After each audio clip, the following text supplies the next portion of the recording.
Serendipities. Language and Lunacy. Umberto Eco.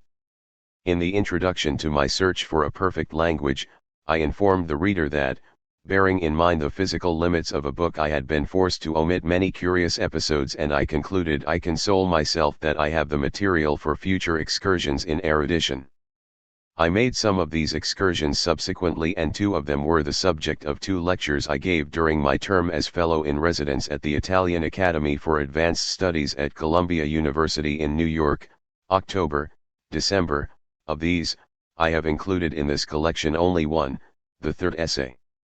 The second piece in this volume, on the languages of paradise, I read in April at a colloquium held in Jerusalem on the concept of paradise in the three monotheistic religions. The papers on Gabriele de Foini and Joseph de Maistre were published in Italian in two collections dedicated to the memory of Luigi Rosciello. All these essays have been revised for the present volume, even though I could not avoid some repetition, which will be convenient, however, for the reader who does not read the chapters from the RST to the last.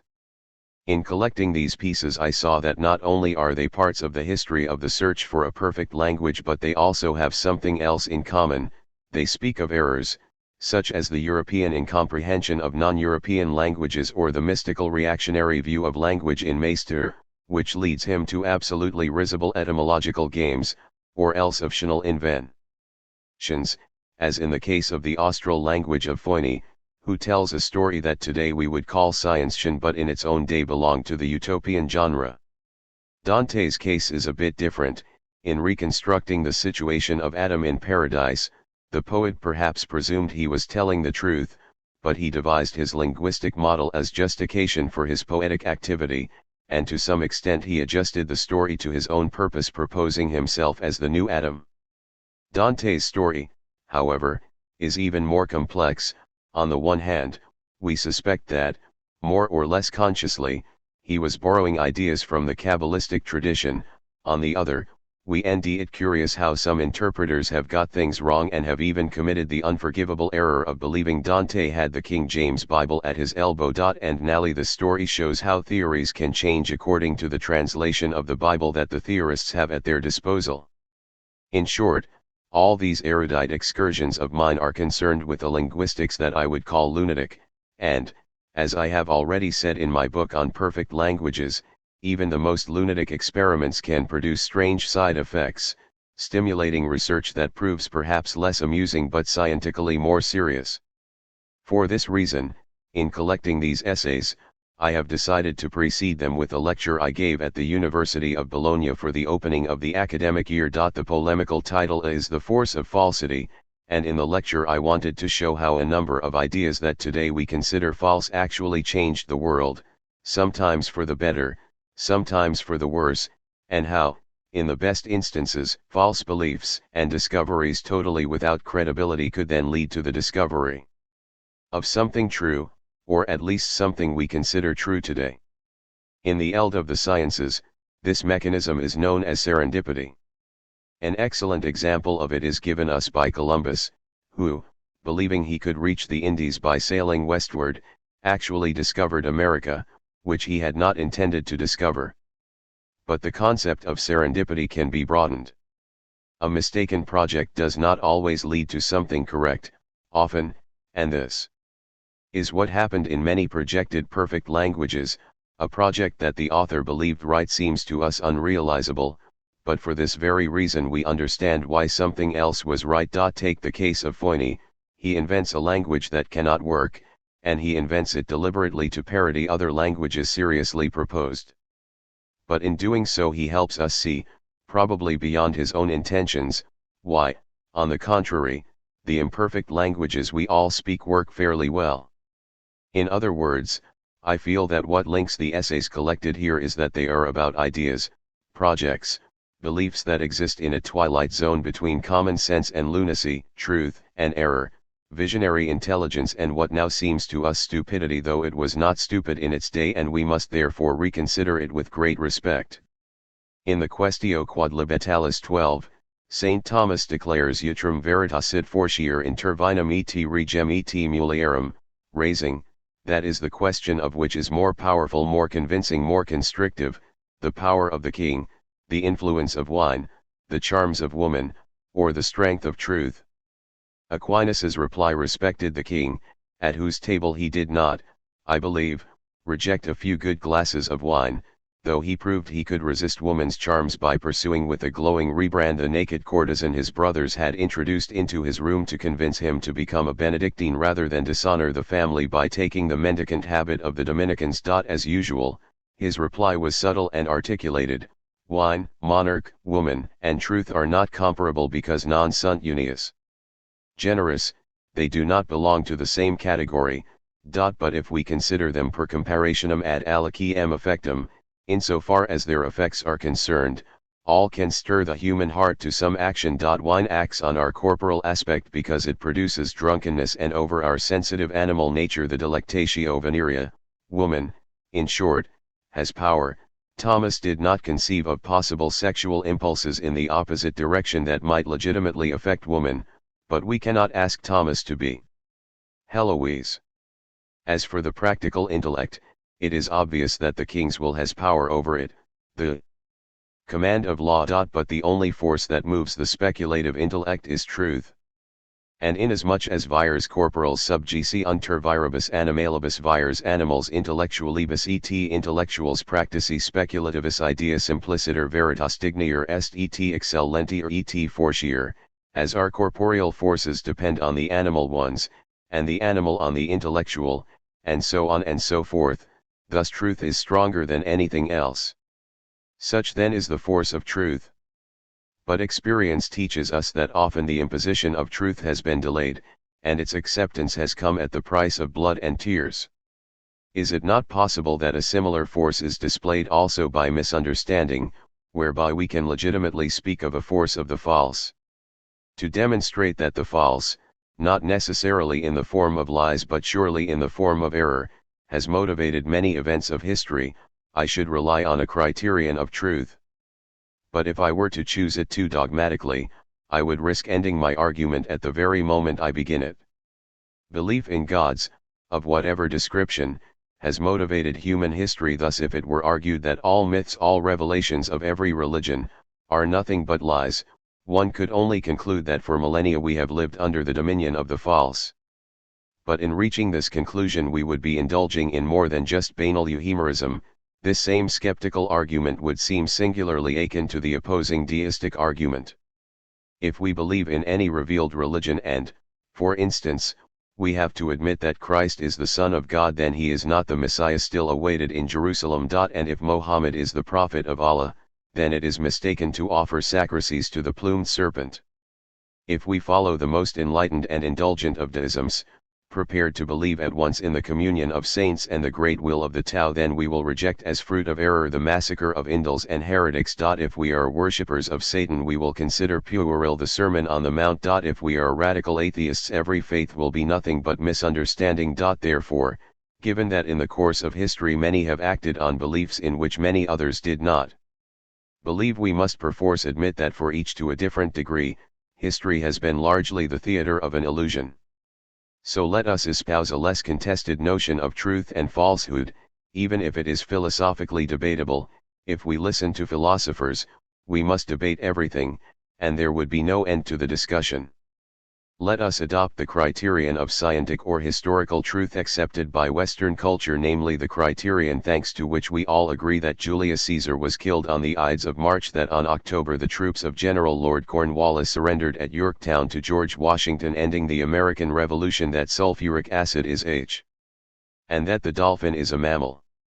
Naturally each of these notions is subject to revision on the basis of new discoveries, but for the moment they all are recorded in the encyclopedia, and until proved otherwise we believe, as factual truth, that the chemical composition of water is H.O., and some philosophers hold that such a truth must be valid in all possible worlds. At this point it can be said that, over the course of history, beliefs and affirmations that today's encyclopedia categorically denies have been given credence, and indeed believed so completely as to subjugate the learned, generate and destroy empires, inspire poets, not always witnesses to the truth, and drive human beings to heroic sacrifices, intolerance, massacre, the quest for knowledge. If this is true, how can we not assert that a force of the false exists?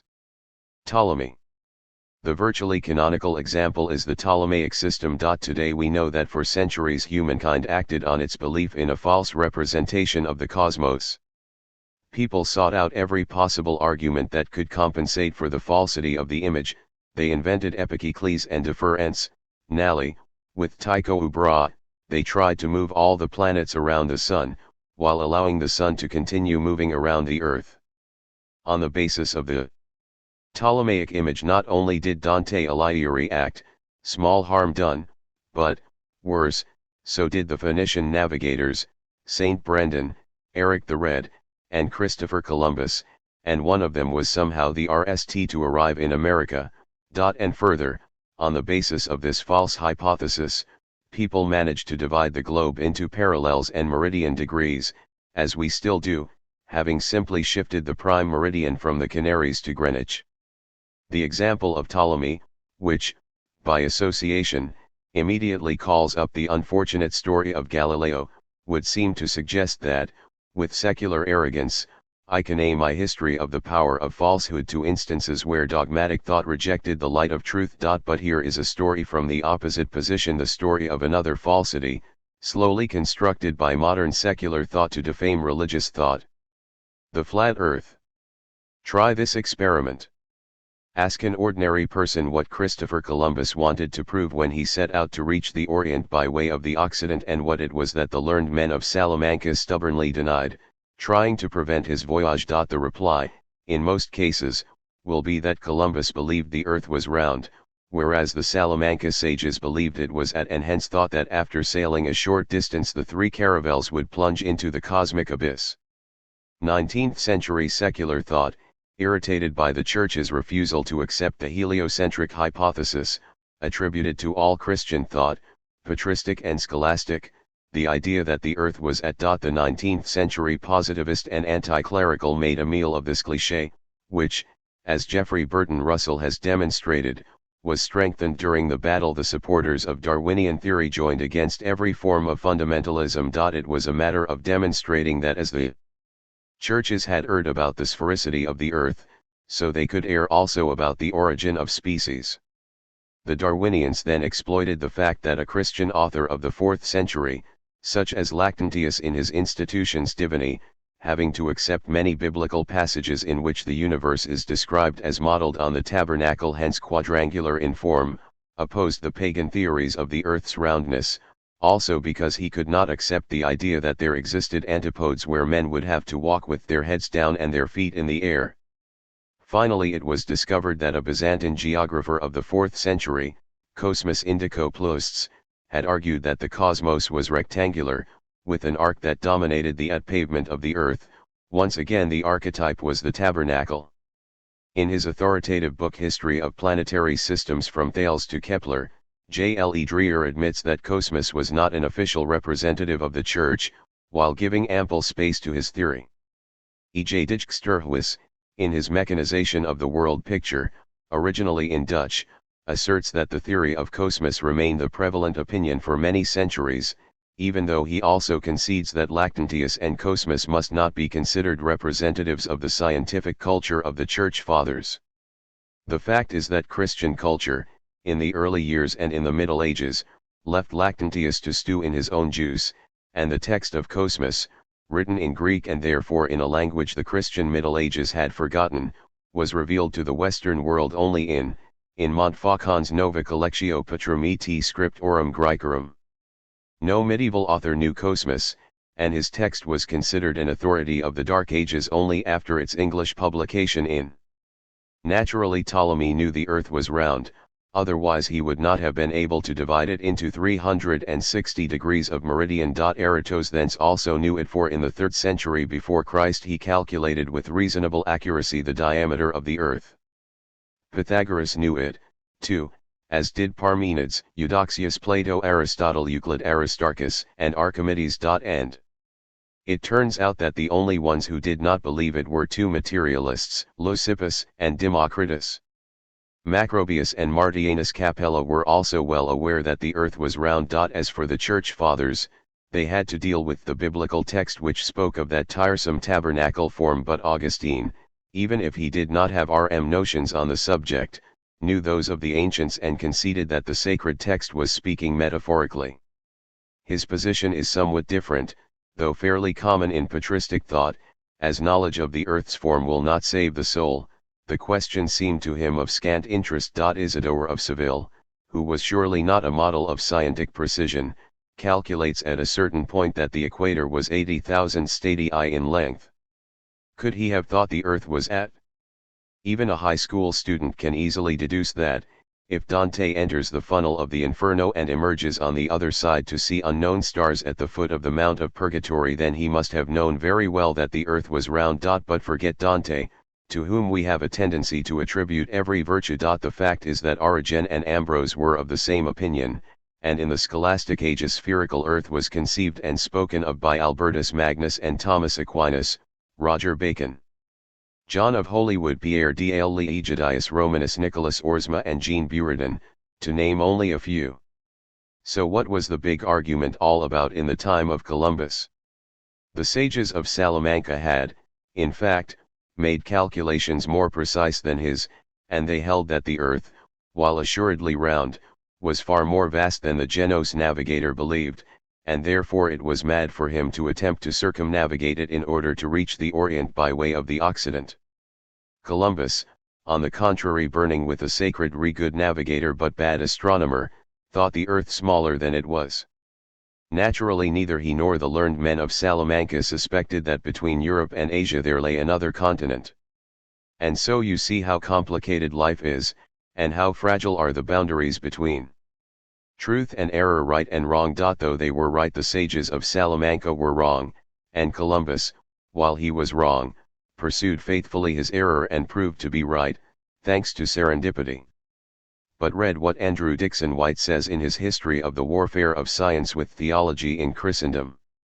True, in these two thick volumes his aim is to list every instance in which religious thought impeded the advancement of science, but as he is an informed and honest man he cannot conceal the fact that Augustine, Albertus Magnus, and Aquinas knew very well that the earth was round. He adds, however, that to sustain this idea, they had to combat dominant theological thought. But dominant theological thought was represented, in fact, by Augustine, Albertus, and Aquinas, who thus had to combat no one. It is again Russell who reminds us that a serious text like that of F.S. Marvin, appearing in Studies in the History and in the Method of Sciences, repeats that Ptolemy's maps were forgotten in the West for 1,000 years, and that a manual of A. Holt Jensen's Geography, its History and Concepts, states that the medieval church taught that the earth was a flat disk with Jerusalem at its center. Even Daniel Boorstin, in his popular book The Discoverers, says that from the 4th to the 14th century Christianity had suppressed the notion of the earth's being round. From Constantine to Prester John. Another falsehood that changed world history? The donation of Constantine. Today, thanks to Lorenzo Valla, we know that the donation was not authentic. And yet, without that document, without a profound belief in its authenticity, European history would have followed a different course. No conflict over investitures, no mortal struggle for the Holy Roman Empire, no temporal power of the popes, no slap at Agnani, but also no Sistine Chapel, which was created after the donation was called into question but could still be constructed because for centuries the donation continued to be thought genuine. In the second half of the 12th century a letter arrived in the West, telling how in the far-off East, beyond the regions occupied by the Mussulman, beyond those lands the Crusaders had tried to wrest from the dominion of the Indal only to see them return to that same rule, there was a flourishing Christian region, governed by a legendary priest John or Presbyter Johannes or Prester John, repotentia et virtut dei et domini nostri Isu Christi. The letter began by saying, "Know and believe RMLY that I, Priest John, am Lord of Lords, and in every wealth that exists beneath the sky as also in strength and power I surpass all the kings of the earth. 72 monarchs pay us tribute. I am a devout Christian and everywhere I defend and support with alms the true Christians governed by the dominion of my clemency. Our sovereignty extends over the three Indias, From the greater India where rests the body of the Apostle Thomas, our domains extend into the desert and press the Khanys of the Orient, then turn toward the Occident as far as Babylonia Deserta by the Tower of Babel. In our domains live elephants, dromedaries, camels, hippopotami, crocodiles, metagallinari, cametenus, tinsirat, panthers, onagers, red and white lions, white bears and blackbirds, mute cicadas, gryphos, tigers, jackals, hyenas, wild oxen, centaurs, wild men, horned men, fawns, centaurs, and women of the same species, pygmies, men with dogs' heads, giants 40 cubits tall, monocles, cyclops, a bird called the phoenix, and almost every kind of animal that lives beneath the vault of the heavens. In one of our provinces, the river known as Indus owes. This river, whose source is in Paradise, winds its way along various branches through the entire province, and in it are found natural stones, emeralds, sapphires, carbuncles, topazes, chrysolites, onyx, beryl, amethyst, sardonyx, and many other precious stones.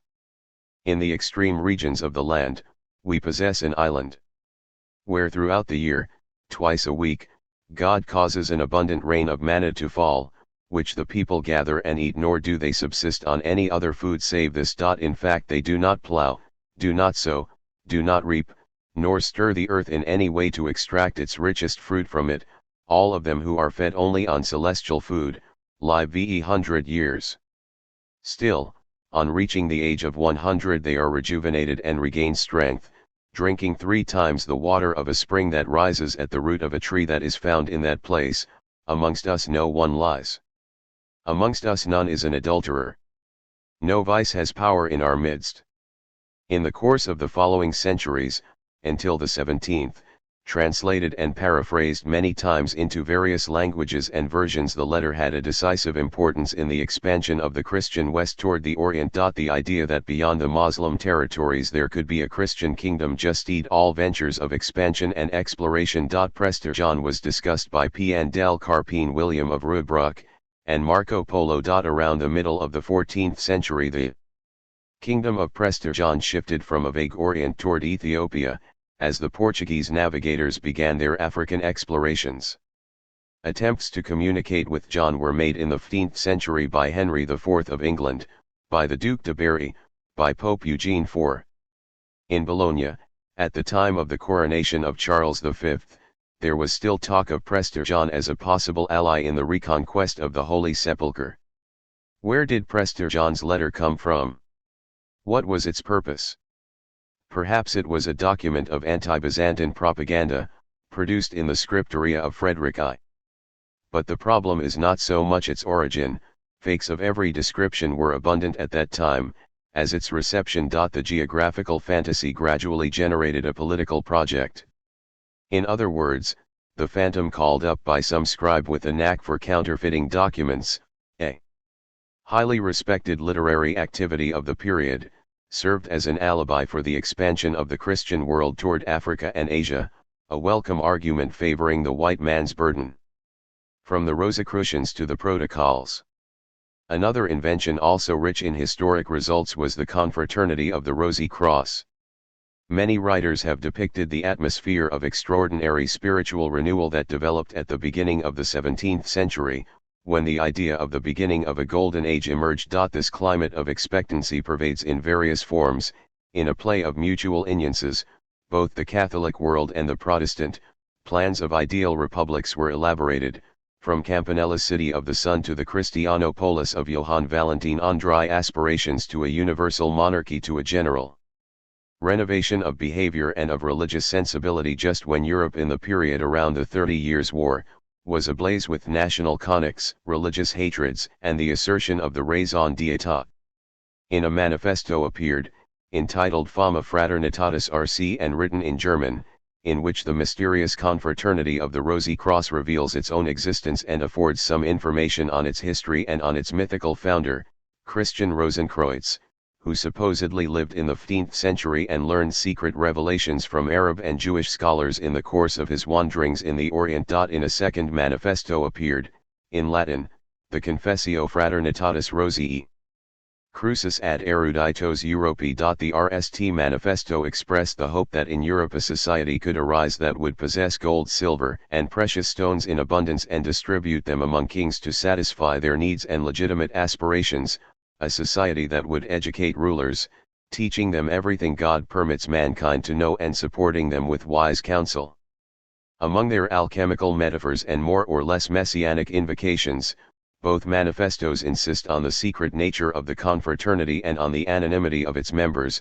Aritas, if even 100,000 people had seen it close, will be forever intangible, indestructible, and hidden from the wicked world.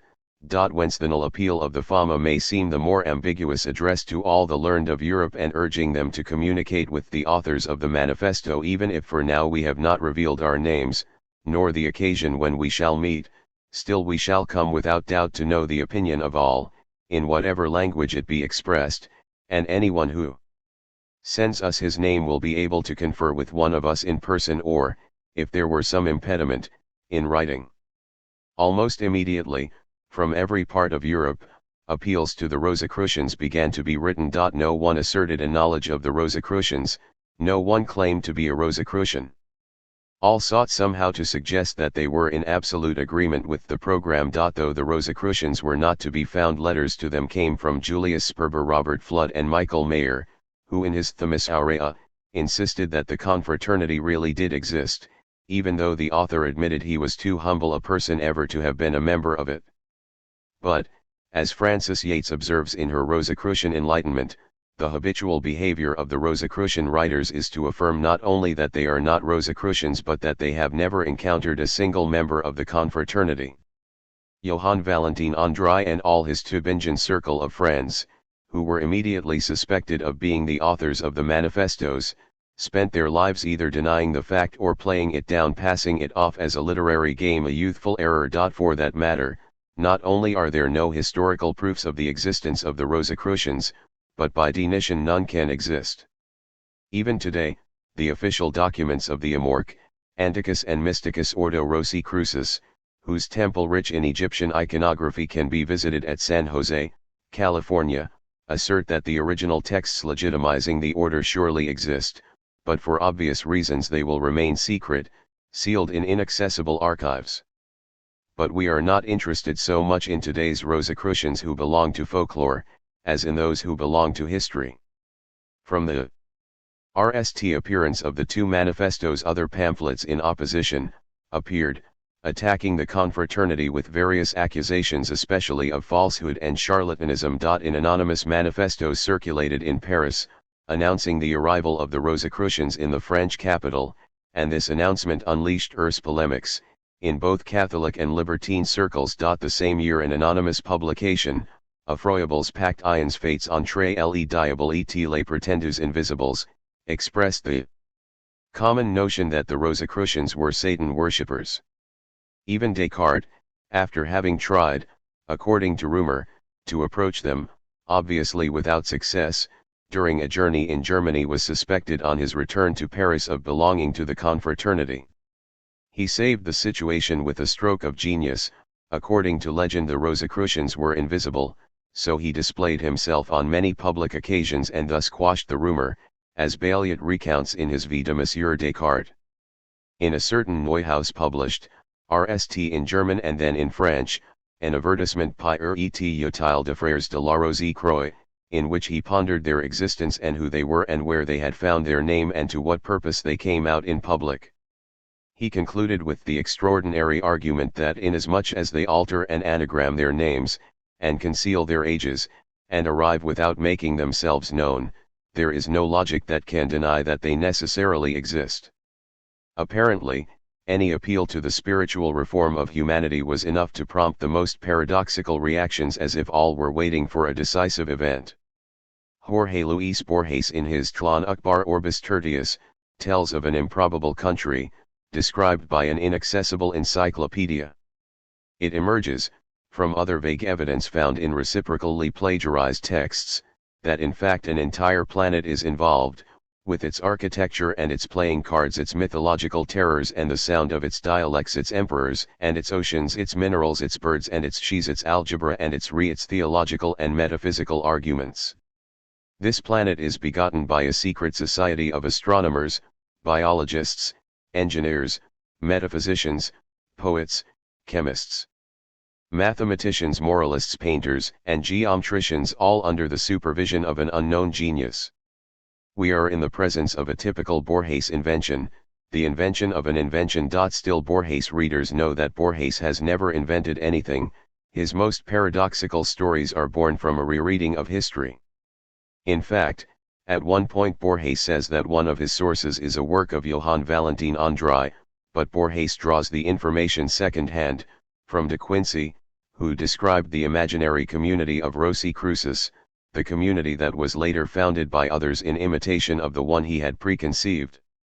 In fact, the Rosicrucian story produced historical developments of no small significance. The symbolic masonry, a transformation of the operative masonry represented by actual confraternities of artisans that had retained over centuries terminology and ceremonies of the ancient builders of cathedrals, was born in the 18th century, thanks to certain English gentlemen. With the constitutions of Anderson, the symbolic masonry tried to become legitimate by insisting on the antiquity of its origins, which the Masons dated back to the builders of the Temple of Solomon. In subsequent years, through the work of Ramsay, from whom the so-called Scottish Rite derived, the myth of the origins is enriched by the imagined relationship between the builders of the temple and the Templars, whose secret tradition was to arrive at modern Masonry through the mediation of the confraternity of the Rosicrucians. The Rosicrucian theme with its mystical and occultist elements was used by the original Freemasons to compete with the throne and the altar, but at the beginning of the 19th century the Rosicrucian and Templar myth was revived in defense of throne and altar, to combat the spirit of the Enlightenment. The myth of the secret societies and the existence of superior unknowns who directed the fate of the world already were debated before the French Revolution. In the Marquis de Lachet, in his essay Sur la secte des Illuminés, warned that amid the deepest shadows a society has been formed of new beings who know one another without ever having seen one another. This society takes from the Jesuit rule blind obedience, from the Masonry the tests and the external ceremonies, from the Templars the underground evocations and the incredible audacity. Between and, in reaction to the French Revolution, the Abbé Barruel wrote his memoirs Pour servir à l'histoire du Jacobinisme, apparently a work of history, though it can be read as a serialized novel. After their destruction by Philip the Fair, the Templars transformed themselves into a secret society to destroy the monarchy and the papacy. In the 18th century they took over the Masons and created a kind of academy whose diabolical members were Voltaire, Turgot, Condorcet, Diderot, and d'Alembert. From this little group originated the Jacobins, themselves controlled by an even more secret society, that of the Illuminati of Bavaria, regicides by vocation. The French Revolution was the null outcome of this conspiracy. Never mind that there were profound differences between secular and enlightened Masonry and the Masonry of the Illuminati, which was occultist and Templar.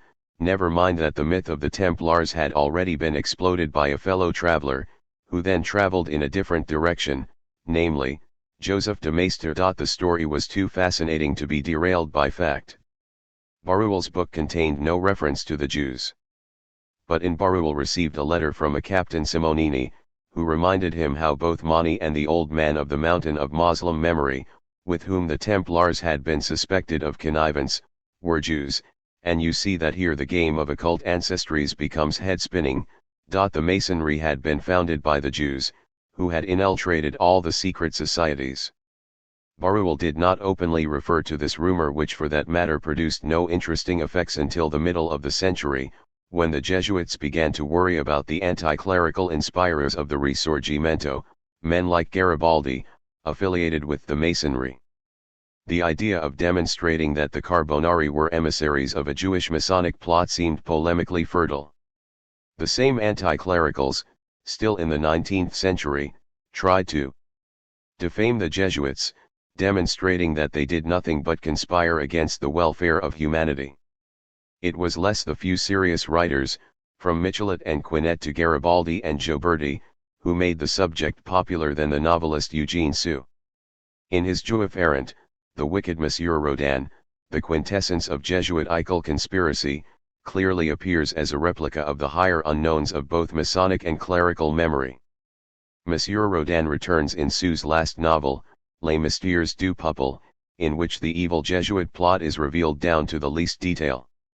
Rodolphe de Gerolstein, who has migrated into this novel from Les Mystères de Paris, denounces the Jesuits' plan, revealing with what shrewdness this infernal plot was organized, what frightful disasters, what horrendous enslavement, what future despotism it would mean for Europe.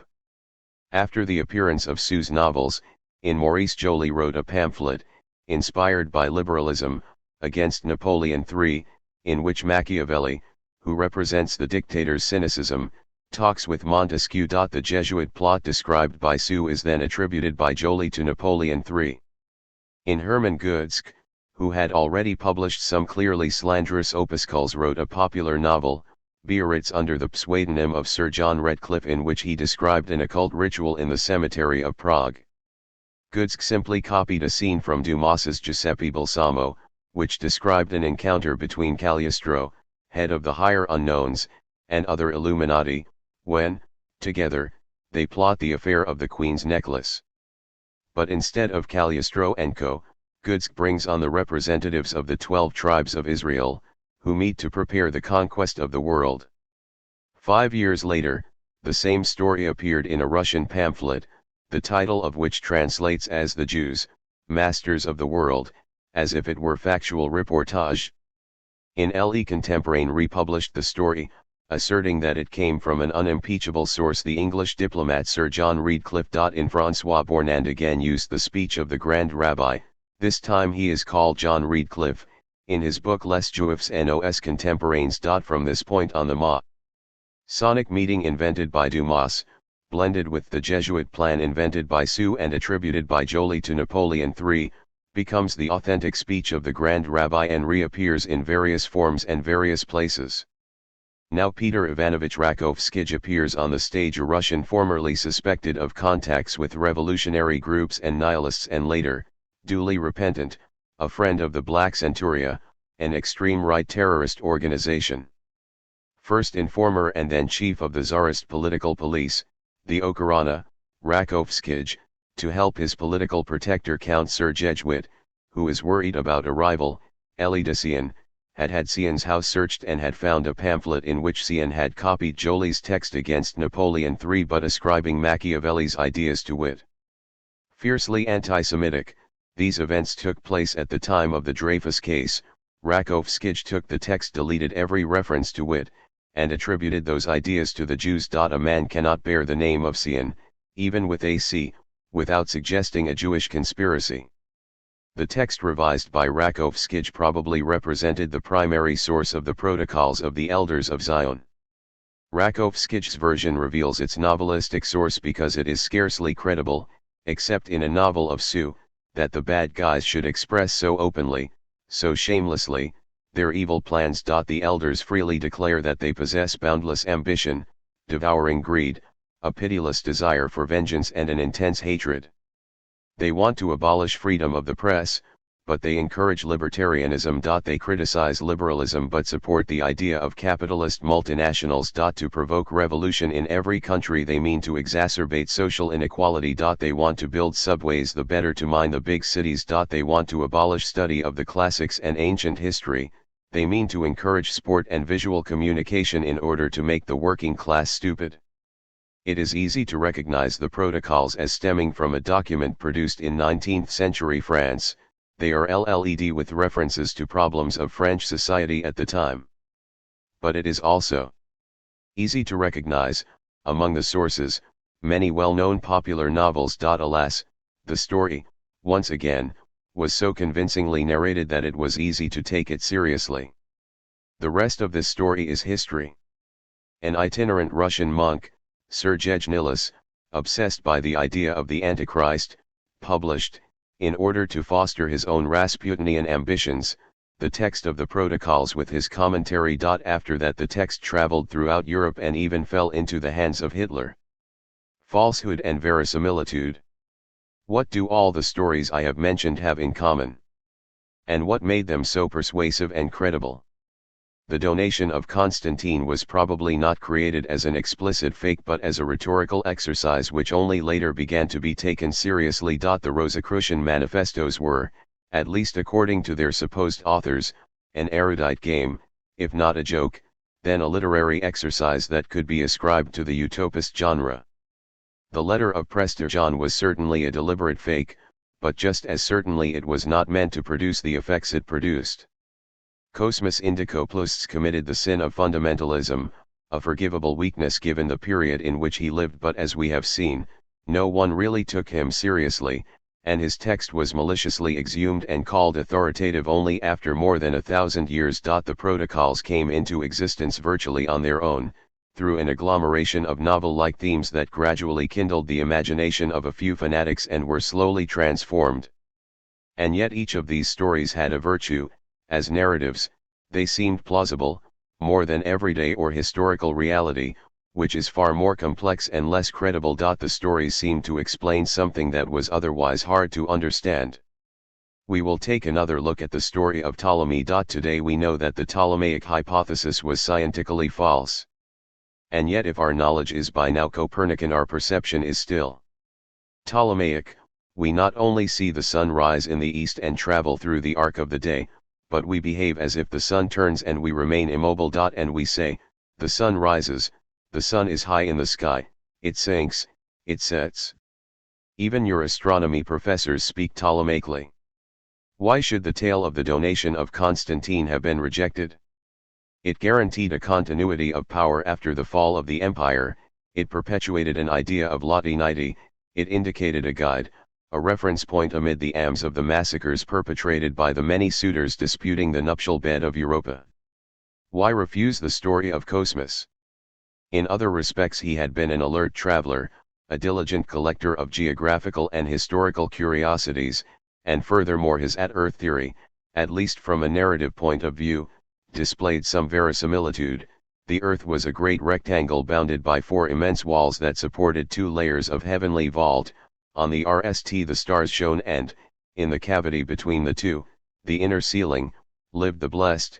Astronomical phenomena were explained by the presence of a very high mountain to the north that, hiding the sun, created night and, coming between sun and light, produced eclipses.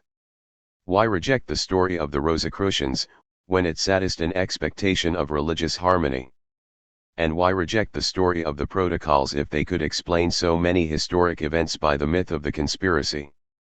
Karl Popper has reminded us that the social theory of conspiracy is like the one we find in Homer. Homer conceived the power of the gods in such a way that everything taking place on the plain before Troy represented only a reaction of the countless conspiracies devised on Olympus. The social theory of conspiracy, Popper says, is a consequence of the end of God as a reference point and of the consequent question, who is there in his place? This place is now occupied by various men and powerful, sinister groups that can be blamed for having organized the Great Depression and all the evils we suffer. Why consider absurd the belief in plots and conspiracies when today they are still used to explain the failure of our own actions? Or the reason that events have taken a different turn from that desired? False tales are, RST of all, tales, and tales, like myths, are always persuasive. And we could mention many other false tales. For example, the myth of the Terra Australis, that immense continent that supposedly extended all along the polar cap and subtropical Antarctica. The belief in the existence of this land, affirmed by countless maps showing the globe encircled, to the south, by a broad terrestrial band, drove navigators from various nations for at least 3 centuries to try to explore the South Seas and even the Antarctic. What can be said of the idea of El Dorado and the Fountain of Youth, which led mad, brave heroes to explore the 2 Americas? Or the stimulus given to nascent chemistry by hallucinations inspired by the phantom of the Philosopher's Stone? And what about the tale of phlogiston, the tale of cosmic ether? Let us forget for a moment that some of these false tales produced positive effects while others produced horror and shame. All created something, for better or worse. Nothing in their success is inexplicable. What represents a problem is rather the way they manage to replace other tales that today we consider true. Some years ago, in an essay of mine on fakes and counterfeits, I concluded that although instruments, whether empirical or conjectural, exist to prove that some object is false, every decision in the matter presupposes the existence of an original, authentic, and true, to which the fake is compared. The truly genuine problem thus does not consist of proving something false but in proving that the authentic object is authentic. And yet this obvious consideration must not lead us to the conclusion that a criterion of truth does not exist and that tales now called false and tales that today we believe true are equivalent because both belong to the genre of narrative fiction. There exists a process of verification that is based on slow, collective, public performance by what Charles Sanders Peirce called the community.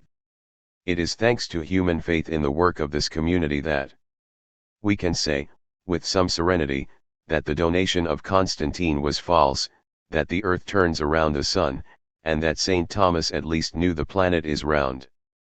At most, recognizing that our history was inspired by many tales we now recognize as false should make us alert, ready to call constantly into question the very tales we believe true, because the criterion of the wisdom of the community is based on constant awareness of the fallibility of our learning.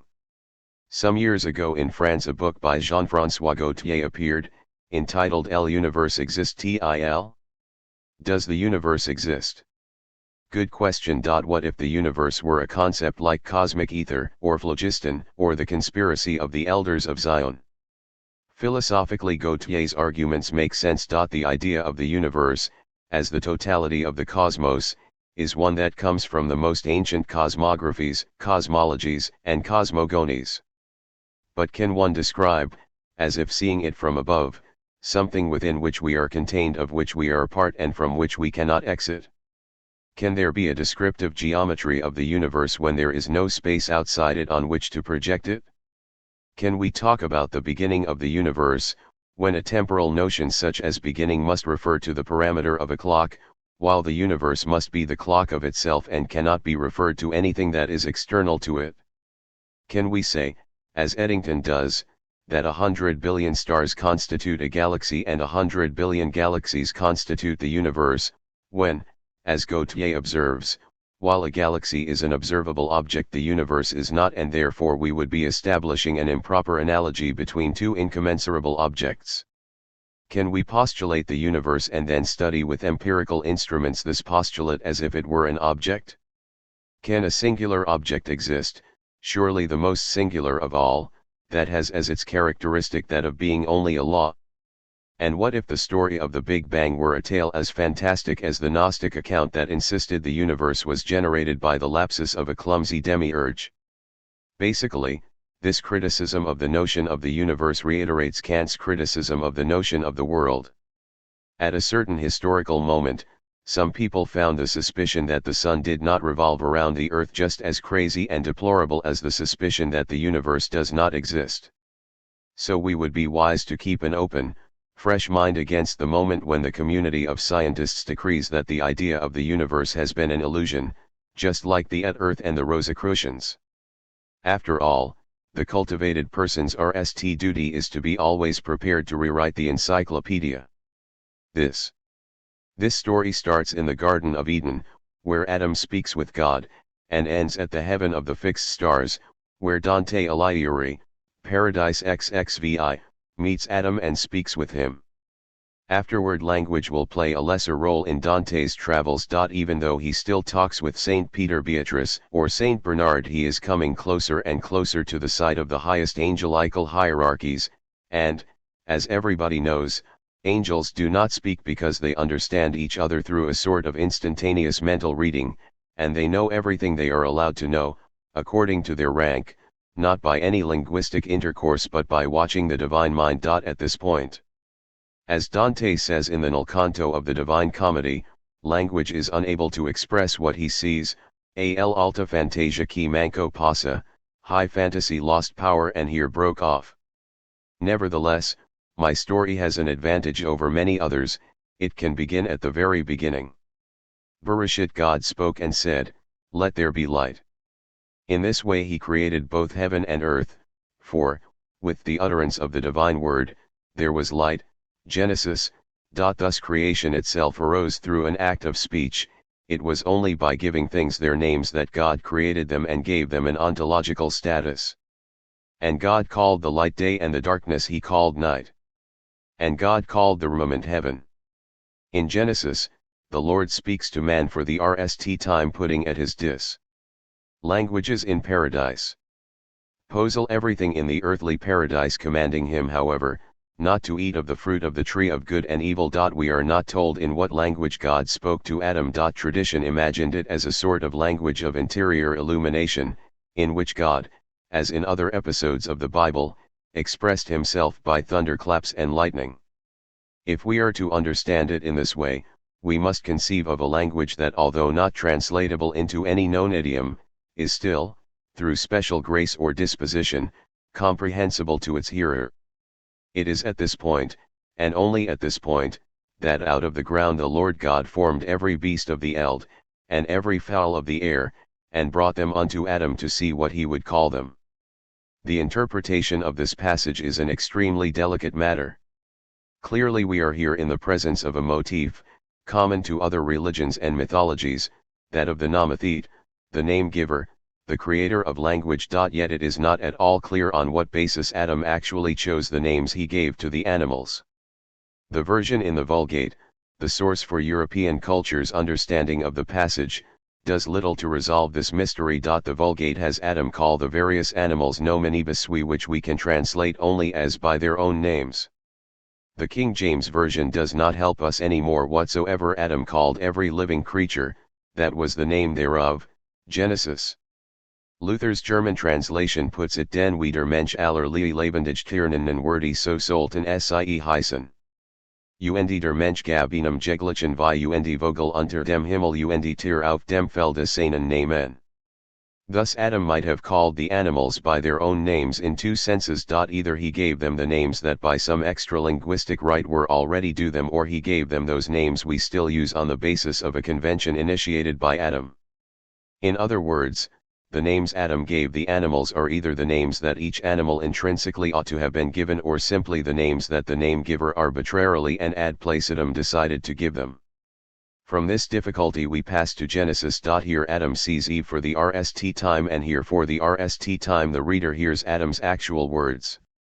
In the King James Version Adam is quoted as saying, "This is now bone of my bones, and esh of my esh, she shall be called woman." In the Vulgate the name is virago, a translation from the Hebrew ishha, the feminine of ish, man. If we take Adam's use of virago together with the fact that in Genesis he calls his wife Eve, meaning life, because she was the mother of all living, it is evident that we are dealing with names that are not arbitrary but rather, at least etymologically, right. The linguistic theme is taken up once more, this time in a very explicit fashion. In Genesis. We are told that after the flood, the whole earth was of one language and of one speech. Yet man in his vanity conceived a desire to rival the Lord and thus to erect a tower that would reach up to the heavens. The Lord punishes humanity's pride and puts a stop to the construction of the tower. Go to, let us go down, and there confound their language, that they may not understand one another's speech. Therefore is the name of it called Babel, because the Lord did there confound the language of all the earth. And from thence did the Lord scatter them abroad upon the face of the earth. Smiley face. In the opinion of various Arab authors the confusion was due to the trauma induced by the sight, no doubt terrifying, of the collapse of the tower. This really changes nothing. The biblical story, as well as the partially divergent accounts of other mythologies, simply serve to establish the fact that different languages exist in the world. Told in this way, however, the story is still incomplete. We have left out Genesis. Here, speaking of the dispersal of the sons of Noah after the flood, the text states of the sons of Japheth that, by these sons were the isles of the Gentiles divided in their lands, every one after his tongue, after their families, in their nations, : This idea is repeated in similar words for the sons of Ham, : and of Shem, : How are we meant to interpret this evident plurality of languages prior to Babel? The account presented in Genesis is dramatic, able to inspire visual Centations, as is shown by the subsequent iconographic tradition. The account in Genesis is, by contrast, less theatrical. It is obvious that tradition focused on the story in which the existence of a plurality of tongues was understood as the tragic consequence of the confusion after Babel and the result of a divine malediction. Where it was not neglected entirely, Genesis was reduced to a sort of footnote, a provincial episode recounting the diffusion of tribal dialects, not the multiplication of tongues. Thus Genesis seems to possess a clear and unequivocal meaning. There was one language, and then there were, depending on which tradition we follow, 70 or 72. It is this story that served as point of departure for any number of dreams of restoring the language of Adam. Genesis, however, has continued to lurk in the background with all its explosive potential still intact, so that at a certain moment somebody suspected that the original Hebrew spoken by Adam was already lost after Noah. Greek and Roman cultures were not worried about the multiplicity of languages. This indifference was primarily practical and political. Greek Koine Rst and Imperial Latin later ensured a satisfactory universal system of communication from the Mediterranean basin to the British Isles. Further, the two peoples that had invented the language of law identified the structures of their languages with the structures of human reason. Greek man spoke the language, the rest were barbarians, that is, in etymological terms, those who stutter, who have no language. Of course the philosophers knew that even barbarians speak and think. Even so, Greek culture did not distinguish between linguistic and mental structures. Aristotle constructed his list of categories setting out from the structures of Greek grammar.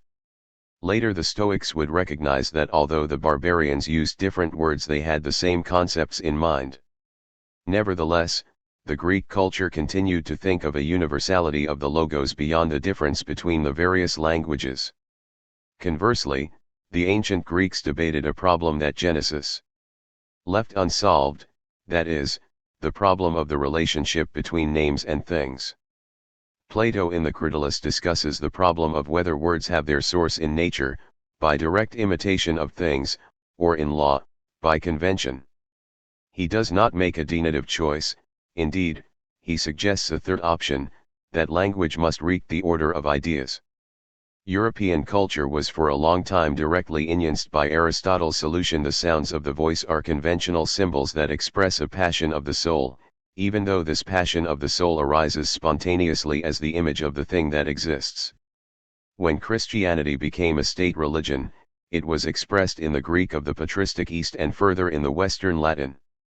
After Saint Jerome translated the Old Testament in the 4th century, the need to know Hebrew as a sacred language grew weaker. A typical example of this cultural lack is given by Saint Augustine, a man of vast culture and the most important exponent of Christian thought at the end of the empire.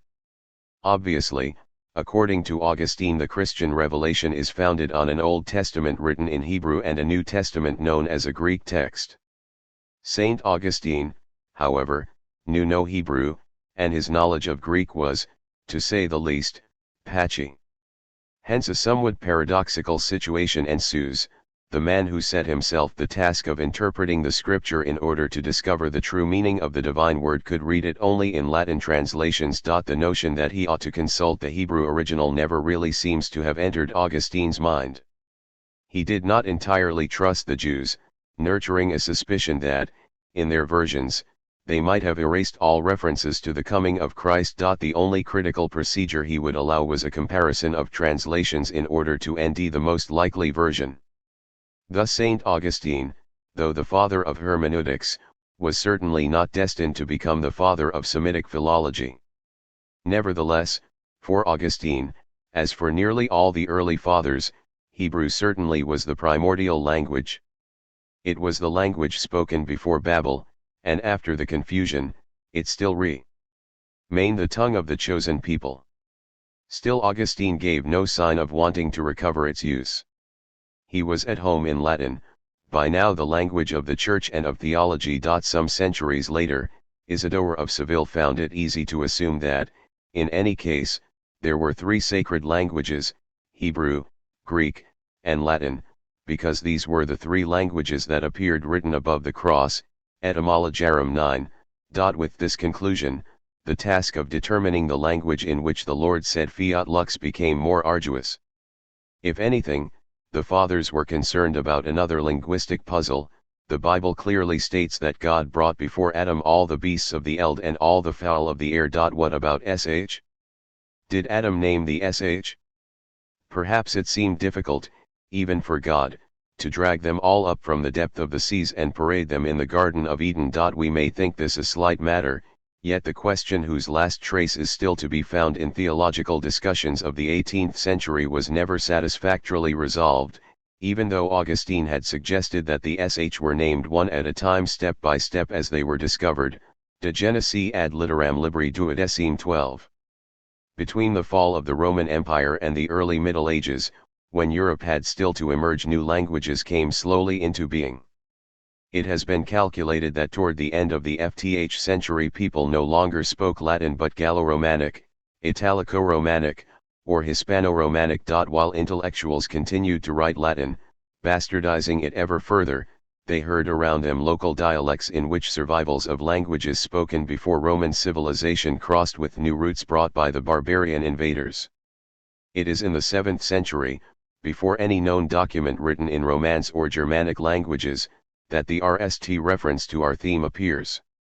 It is contained in an attempt, on the part of some Irish grammarians, to defend spoken Gaelic over learned Latin.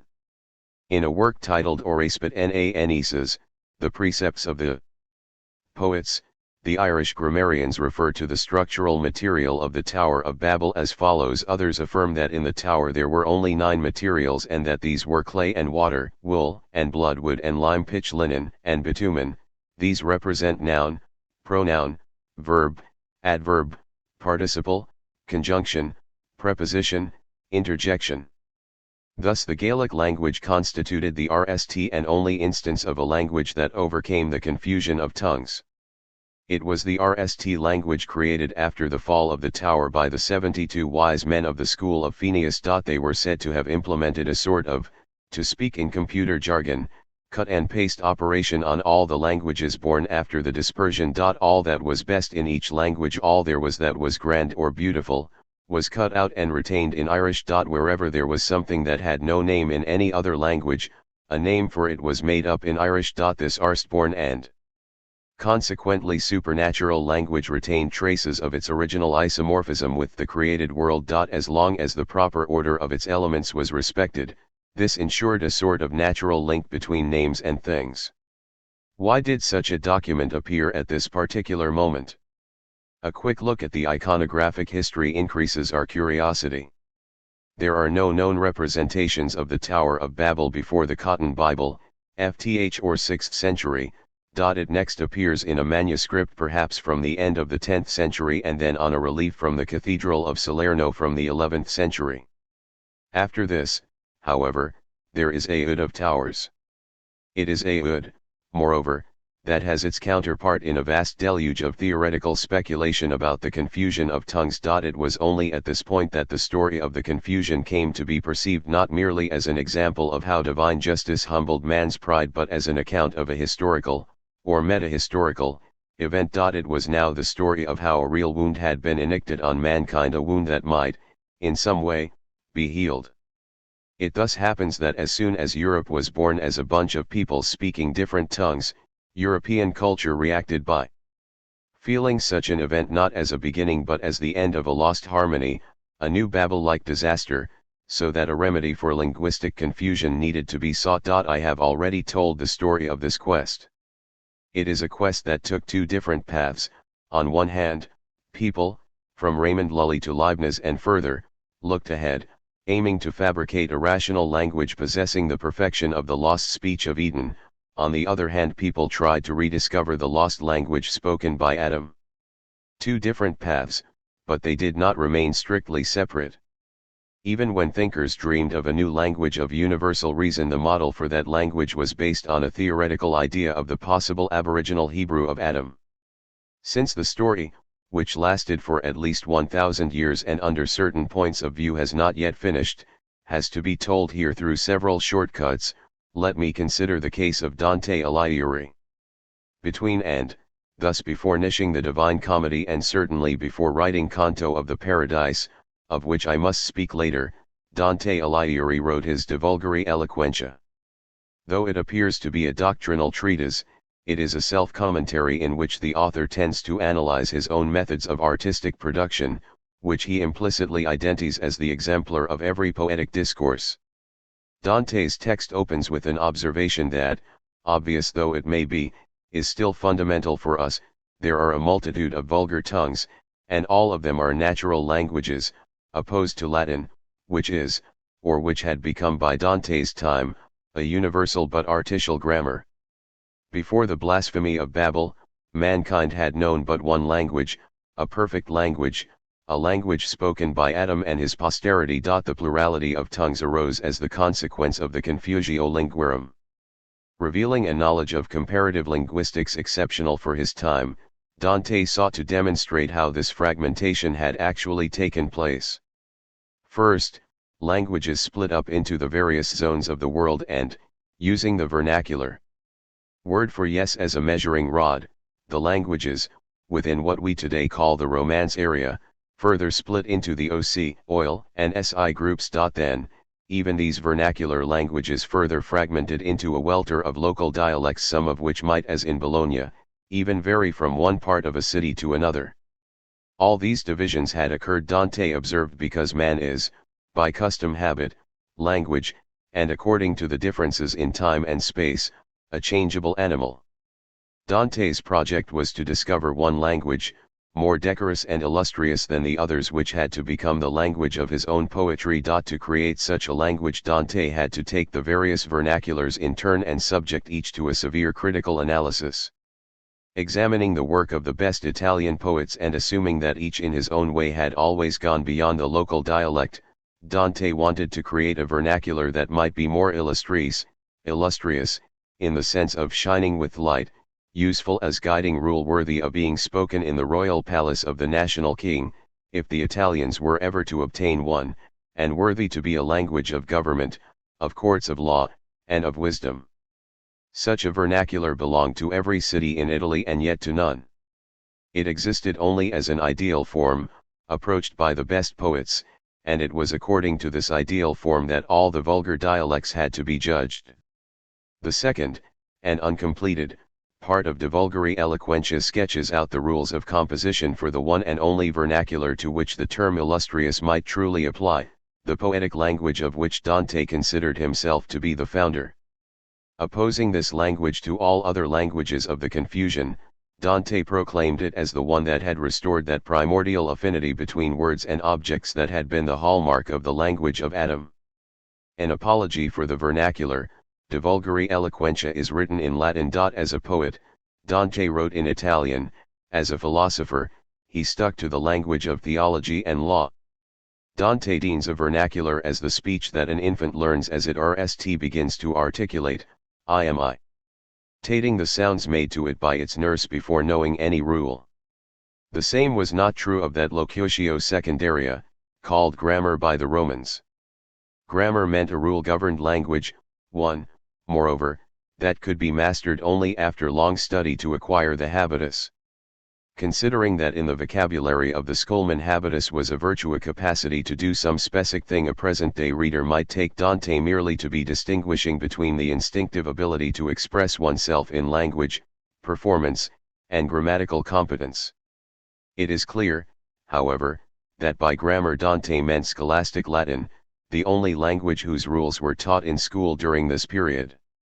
In this sense Latin was an artificial idiom; it was, moreover, an idiom that was perpetual and incorruptible, having been ossied into the international language of church and university through a system of rules established by grammarians from Servius between the 4th and 5th centuries, to Precian, between the 5th and 6th, when Latin had ceased to be the living language of the Romans. Having cleared this distinction between a primary and a secondary language, Dante went on to proclaim in no uncertain terms that, of the two, it was the RST, the vernacular, that was the more noble. Vernaculars were the first languages of mankind, though divided by different words and accents, I. This choice confronted Dante, however, with a double predicament. First, although assuming that the most noble language must be natural, the fact that natural languages were split into a multiplicity of dialects suggested that they were not natural but conventional. Second, a vulgar tongue is the language spoken by everyone, by vulgus, or common people. But in De Vulgari Eloquentia Dante insists on the variety of the languages of the world. How could he reconcile the idea that languages are many with the idea that the vernacular was the natural language for the whole human race? One way to escape this double predicament would be to interpret Dante's argument to mean that our ability to learn different natural languages, according to our place of birth or our linguistic training, depends on our native faculty for languages. This is certainly an innate faculty that manifests itself in different linguistic forms, that is, in our ability to speak different natural languages. Such a reading would be legitimate by a number of Dante's assertions concerning our faculty to learn a mother tongue.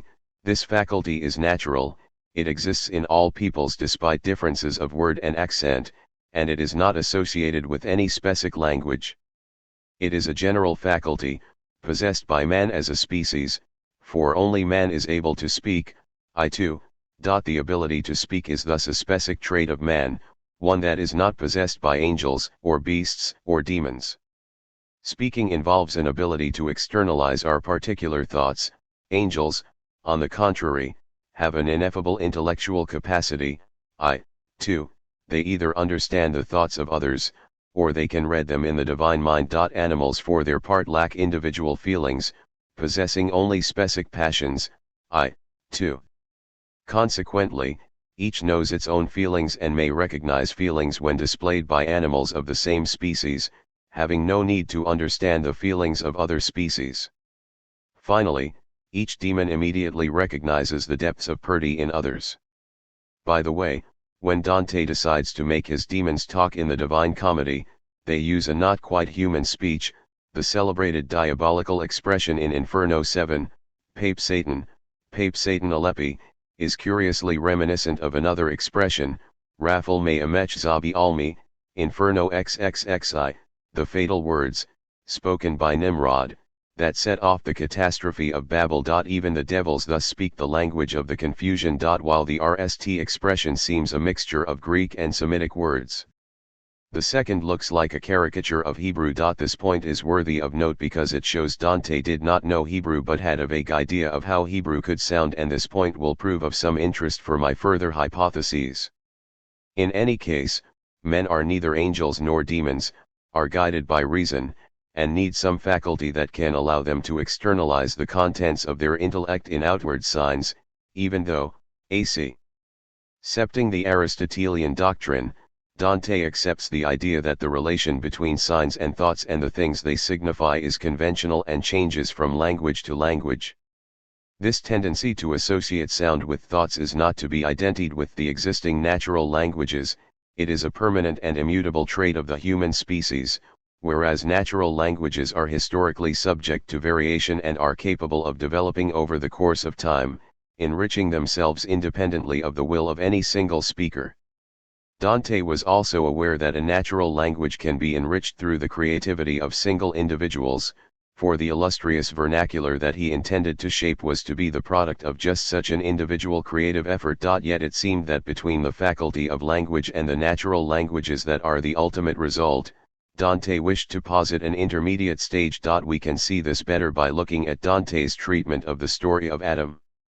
In referring to his conception of the vernacular, Dante uses terms such as vulgaris eloquentia, locutio vulgarium gentium, and vulgaris locutio, reserving the term locutio secondaria for grammar. We can probably take eloquentia generically to mean the ability to speak gently. Still, the text contains a series of distinctions, and these are probably not casual. In certain instances, Dante speaks of locutio, in others of idioma, lingua, or locala.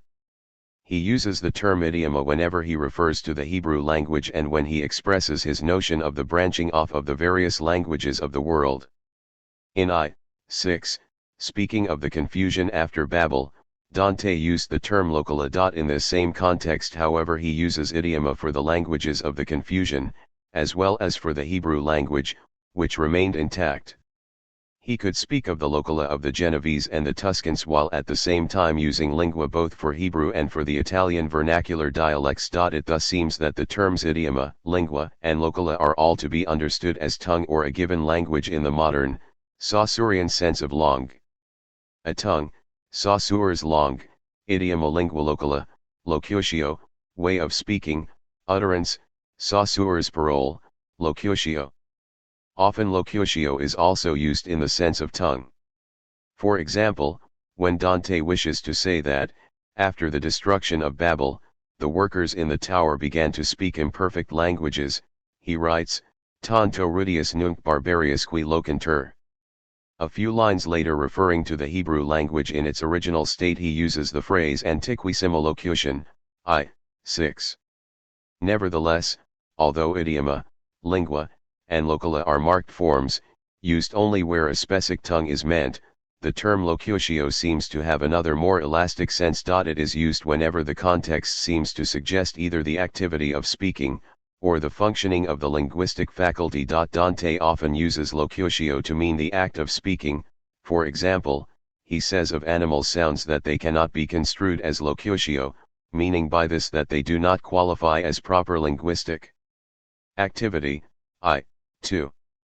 Dante also uses locutio every time Adam addresses God. These distinctions are clearest in the passage where Dante asks himself to what man was the faculty of speech locutio rst given, and what he said at the beginning quod primus locutus fuerit, and to whom, and where, and when, and in what language sub quo idiomate were the rst acts of linguistic behavior primoloquium emitted. 4.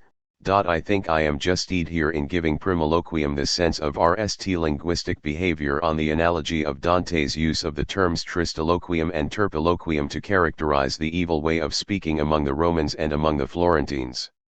In the pages that follow, Dante affirms that in Genesis it is written that the rst to speak was Eve, mulierum invenitur ante omnes fuis locutum, when she talked with the serpent. It seems to him troublesome not to imagine that an act so noble for the human race did not come from the lips of a man but rather from those of a woman. If anything, of course, we know that it was God who rst spoke in Genesis. He spoke to create the world. After that, when God had Adam give names to the animals, Adam presumably emitted sounds as well, though curiously the whole episode of the naming of things in Genesis is ignored by Dante. Finally, Adam speaks to show his satisfaction at the appearance of Eve. It has been suggested that because, for Dante, speaking meant the externalizing of the thoughts of our mind, references to speaking imply spoken dialogue. Thus, as the encounter of Eve and the serpent is the rst instance of dialogue, it is, for Dante, the rst instance of linguistic behavior. This is an argument that accords well with Dante's choice here of the word locutio, whose ambiguous status I have just discussed. We are thus led to imagine that, for Dante, Adam's satisfaction with the creation of Eve would have been expressed in his heart, and that, in naming the animals, rather than speaking, in the usual sense of the word, Adam was laying down the rules of language and thus performing a metalinguistic act. In any case, Dante mentions Eve only to remark that it seemed to him more reasonable to suppose that Adam had really spoken rst. While the rst sound that humans let forth is the wail of pain at birth, Dante thought that the first sound emitted by Adam could only have been an exclamation of joy that at the same time, was an act of homage toward his creator. The rst word that Adam uttered must therefore have been the name of God, attested in patristic tradition as the rst Hebrew name of God. The argument here implies that Adam spoke to God before he named the animals, and that consequently God had already provided Adam with some sort of linguistic faculty before he had even constructed a language. When Adam spoke to God, it was a response. Thus God must have spoken rst. To speak, however, the Lord did not necessarily have to use a language. Dante here appealed to the traditional reading of Psalm, in which the verses fire, and hail, snow, and vapors, stormy wind all praise the name of the Lord, thus fooling his word, are taken to mean that God expresses himself naturally through creation. Dante, however, construes this passage in a singular fashion, suggesting that God was able to move the air in such a way that it resonated to form true words. Why did Dante and it necessary to propose such a cumbersome and apparently gratuitous reading? The answer seems to be that, as the RST member of the only species that uses speech, Adam could conceive ideas only through hearing linguistic sounds. Moreover, as Dante also makes clear, I.v. God wanted Adam to speak so that he could use the gift to glorify his name. Dante must then ask in what idiom Adam spoke. He criticized those, the Florentines in particular, who believed their native language to be the best. There are a great many native languages, Dante commented, and many of these are better than the Italian vernaculars. He then affirmed that, along with the RST soul, God created a certum formam locutionis, I. 6. This expression has produced hundreds of pages attempting to establish what that form locutionis was. According to certain interpreters, it meant a given form of language, but such a translation would not explain why Dante shortly thereafter states that it was therefore the Hebrew language idioma that the lips of the RST speaker forged fabricarent, I. 6. It is true that Dante speaks that he is speaking here of a form in regard to the expressions that indicate things, as well as to the construction of these expressions and their grammatical endings, allowing the inference that, by formalocutiones, he wished to refer to a lexicon and a morphology and consequently to a given language. Nevertheless, translating formalocutiones as language would render the next passage difficult to understand. Quaquidem forma omnes lingua loquentium uteritur nisi culpa presumptionis humani dissipata fuiset, ut inferius ostenderentur. Hac formalocutiones locutus est Adam, hac formalocutiones locuti sunt homines posteri aegis usque ad educationem turis Babel, qui turis confusiones interpretator, hanc formam locutiones hereditati sunt lii Heber, qui abio sunt dicti Hebrae. Hi solis post confusionum re. Mansit ut redemptor noster qui ex illis oritus erat secundum humanitatem, non lingua confusiones sed gradi frueritur. Foot ergo Hebraicum idioma illud quad primi loquentis labia fabricarent. I. 6. On one side, if Dante wishes to use formalocutiones here to refer to a given tongue, why in observing that Jesus spoke Hebrew does he once use lingua and once idioma, and in recounting the story if the confusion, I. 6, the term locala, while formalocutiones is only used apropos of the divine gift? On the other side, if we understand formalocutiones as a faculty of language innate in all humans, it is difficult to explain why the sinners of Babel are said to have lost it, since De Vulgari Eloquentia repeatedly acknowledges the existence of languages born after Babel. In the light of this, let us try to give a translation of the passage. And it is precisely this form that all speakers would make use of in their language had it not been dismembered through the fault of human presumption, as I shall demonstrate below. By this linguistic form Adam spoke, by this linguistic form spoke all his descendants until the construction of the Tower of Babel, which is interpreted as the Tower of Confusion. This was the linguistic form that the sons of Eber, called Hebrews after him, inherited. It remained to them alone after the confusion, so that our Savior, who because of the human side of his nature had to be born of them, could use a language not of confusion but of grace. It was thus the Hebrew tongue that was constructed by the RST being endowed with speech. Italics mine. In this way, the formalocutiones was neither the Hebrew language nor the general faculty of language but a particular gift from God to Adam that was lost after Babel. It is the lost gift that Dante sought to recover through his theory of an illustrious vernacular. One solution to the problem has been proposed by Maria Corti. It is, by now, generally accepted that we cannot regard Dante as simply an orthodox follower of the thought of Saint Thomas Aquinas. According to circumstances, Dante used a variety of philosophical and theological sources. It is furthermore well established that he was influenced by various strands of that so-called radical Aristotelianism whose major representative was Siger of Brabant. Another important guru in radical Aristotelianism was Boethius of Dacia, who, like Siger, suffered the condemnation of the Bishop of Paris in. Boethius was a member of a group of grammarians called Modistae and the author of a treatise, de modis sinecandi, that, according to Corti, ignanced Dante. The modiste grammarians asserted the existence of linguistic universals, that is, of rules underlying the formation of any natural language. This may help clarify precisely what Dante meant by formalocutiones. In his De Modis, Boethius of Dacia observed that it was possible to extract from all existing languages the rules of a universal grammar, distinct from either Greek or Latin grammar. Quaestio 6. The speculative grammar of the Modiste asserted a relation of specular correspondence among language thought and the nature of things. For them, it was a given that the modi intelligendi and consequently the modi significandi reflected the modi essendi of things themselves. What God gave Adam, therefore, was neither the simple faculty of language nor yet a natural language, it was, in fact, a set of principles for a universal grammar. These principles acted as the formal cause of language. Maria Corti's thesis has been vehemently contested by other scholars on the grounds that, there is no clear proof that Dante even knew the work of Boethius of Dacia and that, many of the linguistic notions that one nds in Dante were already circulating in the works of philosophers even before the 13th century. For instance, the idea that grammar has one and the same substance in all languages, even if there are variations on the surface, was already present in Roger Bacon. Yet this, if anything, constitutes proof that it was possible that Dante could have been thinking about universal grammar, and it is immaterial by whom he was directly inspired. One can say that the formalocutiones given by God is a sort of innate mechanism, in the same terms as Chomsky's generative grammar.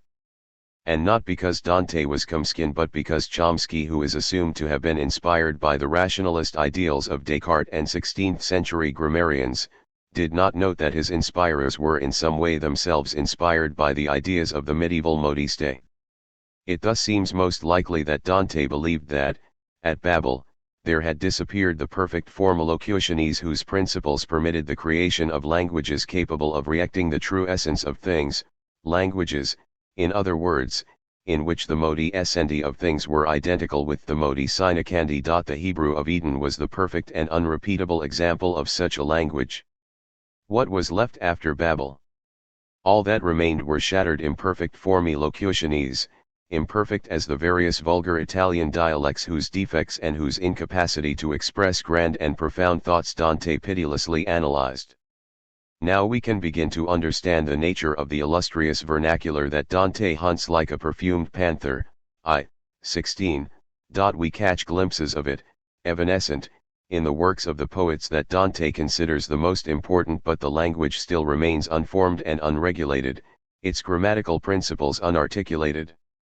Confronted with the existing vernaculars, natural but not universal languages, and a grammar that was universal but artificial, Dante sought to establish his dream of the restoration of the natural and universal formalocutiones of Eden. Yet unlike those in the Renaissance who wished to restore the Hebrew language itself to its original magic and divinatory power, Dante's goal was to reinstate these original conditions in a modern invention, an illustrious vernacular of which his own poetry would constitute the most notable achievement. Was to Dante the only way in which a modern poet might heal the wound of Babel. The entire second part of De Vulgari Eloquentia is therefore not to be understood as a mere treatise of style, but as an effort to the conditions, rules, formalocutiones of the only conceivable perfect language, the Italian of the poetry of Dante. The illustrious vernacular would take from the perfect language its necessity, as opposed to conventionality, because just as the perfect formalocutiones permitted Adam to speak with God, so Dante's language would permit the poet to make his words adequate to express what he wished and what could not be expressed otherwise. Notice that from this bold conception for the restoration of a perfect language, and of his own role within it, comes a celebration of the quasi-biological force displayed by language's capacity to change and renew itself over time, rather than a lament over the multiplicity of tongues. For someone of Dante's temperament, a conviction that the Hebrew of Adam was the one truly perfect language could only have resulted in his learning Hebrew and composing his poem in that idiom. That Dante did not decide to learn Hebrew shows that he was convinced that the vernacular he intended to invent would correspond to the principles of the universal, God-given form better even than the Hebrew spoken by Adam himself. Thus Dante puts forth his own candidacy as a new, and more perfect, Adam. Once having improved his own personal perfect language, Dante could dare not only to descend into the infernal funnel and to climb up the mountain of purgatory, he had the linguistical, poetical, and mystical force to to paradise. One could say that, since it was thinkable that in paradise he could meet Adam, Dante went there, among many other reasons, to check with the hero of his little linguistic treatise the validity of his former assumptions. Alas! Something strange happens. What Adam tells Dante about the language of Eden is exactly the contrary of what Dante conjectured in De Vulgari Eloquentia. I repeat that Dante wrote De Vulgari Eloquentia between and the Inferno was made public in, the Purgatory in. It is possible that Dante started writing the Paradise at the same time, in Verona in about, and as a matter of fact he sent the RST Canto to Cangran della Scala in with a letter, the famous Epistula 13, which according to certain scholars was not written by Dante but nonetheless mirrors pretty well his ideas on the interpretation of his comedy. Dante died in, and, according to the legend, the last 13 cantos of the Paradise were found by his sons only after his death. In any case, between De Vulgari Eloquentia and the Canto XXVI there is a lapse of more than 10 years, and in this period either Dante really met Adam in paradise, learning from him something he did not previously know, or changed his mind for other reasons. Please remember that in his earlier work Dante unambiguously stated that it was from the Formolocutiones given by God that the perfect language of Hebrew was born, and that it was in this perfect language that Adam addressed God, calling him El in Paradise XXVI. However, Adam says, La lingua chio parli fu tutta spenta inanzice all over inconsumabile fos la gente de nembrata tenta, che nullo effetto mai razionabile, per lo piacere iman che rinovella seguendo il cielo, semper fu durabile. Opera naturale chioum favola, ma, cosi o cosi, naturalicia, poi fera voi, secondo che viabile. Pria chi sendici all infernal ambassia I esapellava in terra il samo bene, onde vien la letizia che mi fascia, els I chiamo poi, cio convene, che lusodei mortali cum fronda in ramo, che sen vae ultra vene. A literal translation would be: the language that I spoke was entirely extinguished before the uncompletable work, the Tower of Babel, of the people of Nembrod was even conceived.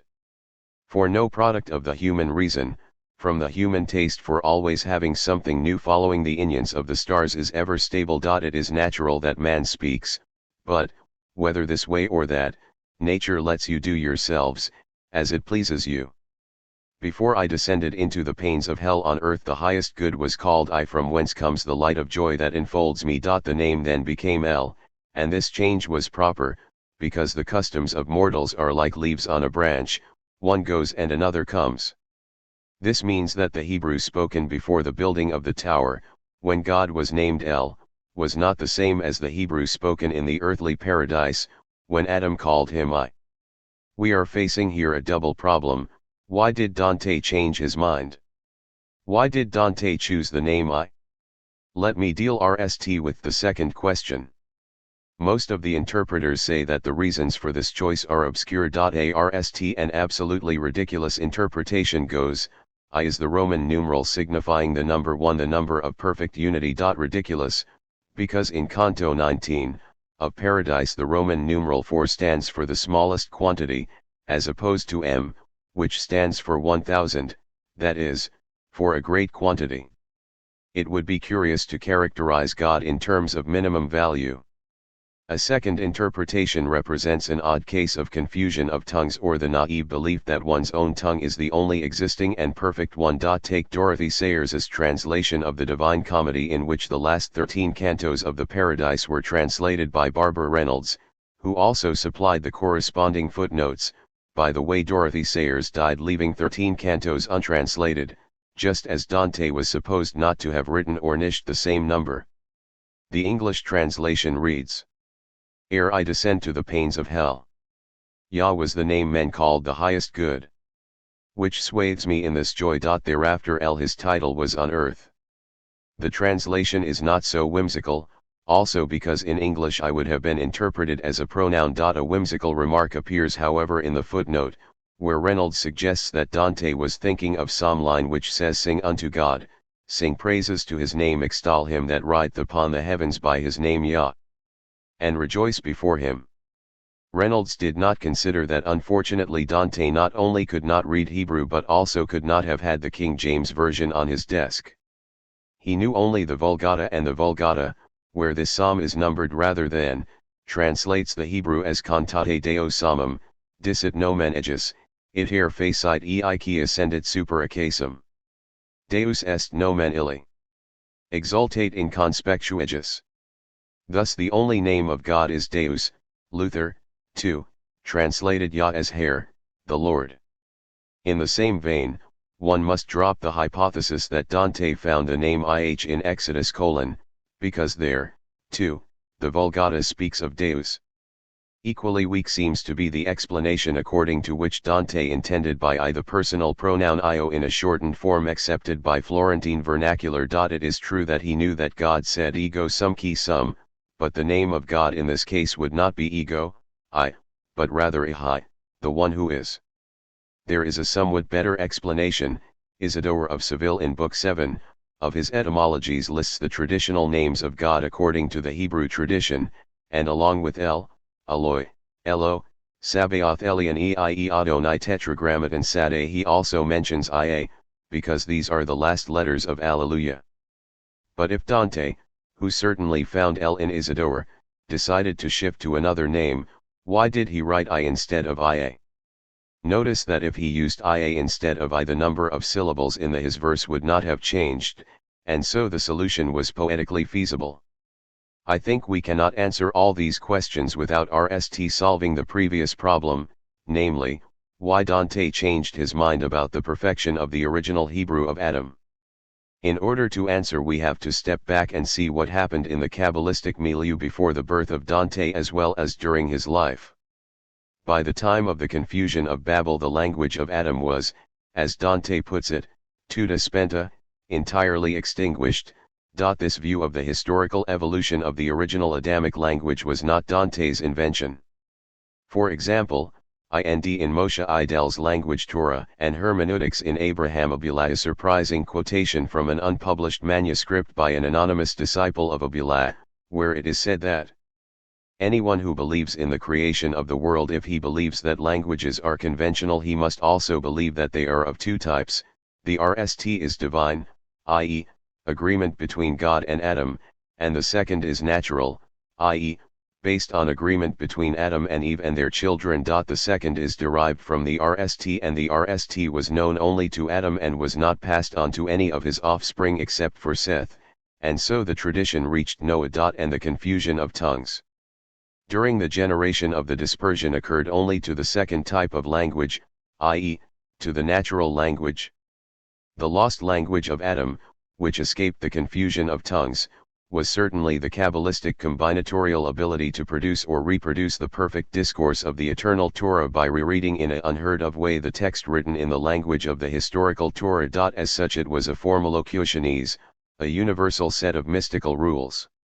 For Abula, the Torah had to be equated with the active intellect, and the scheme from which God created the world was the same as the gift that he gave to Adam, a linguistic matrix, not yet Hebrew but capable of generating all other languages. There were Averroist instances on Abula that led him to believe in a single active intellect common to the entire human species. There were demonstrable and undoubted Averroist sympathies in Dante, too, especially in his version of the Avicenist concept of the active intellect, equated with divine wisdom, that offers the forms to possible intellect.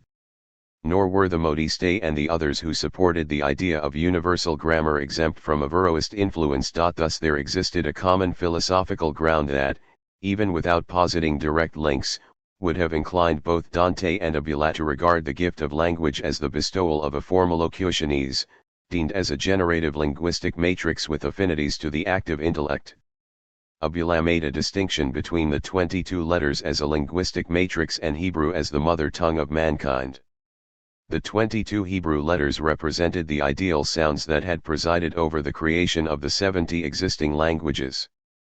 The fact that other languages had more vowels depended on variations in pronouncing the 22 letters. The 22 Hebrew letters represented the entire gamut of sounds naturally produced by the human vocal organs. It was the different ways of combining these letters that had given rise to the different languages, some of them with more vowels. Abula admitted that the representation of these sounds according to certain graphic signs was a matter of convention. It was, however, a convention established between God and the prophets. Being aware that there existed other theories claiming that the sounds that expressed ideas of things were conventional, he could have encountered such an Aristotelian and Stoic notion in Jewish authors such as Maimonides.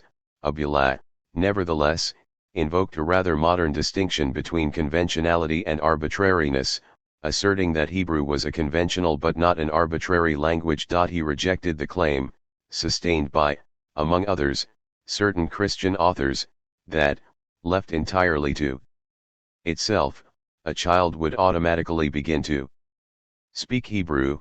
The child would be unaware of the convention. Yet Hebrew remained the sacred mother tongue because the names given by Adam, though conventional, were in accordance with nature.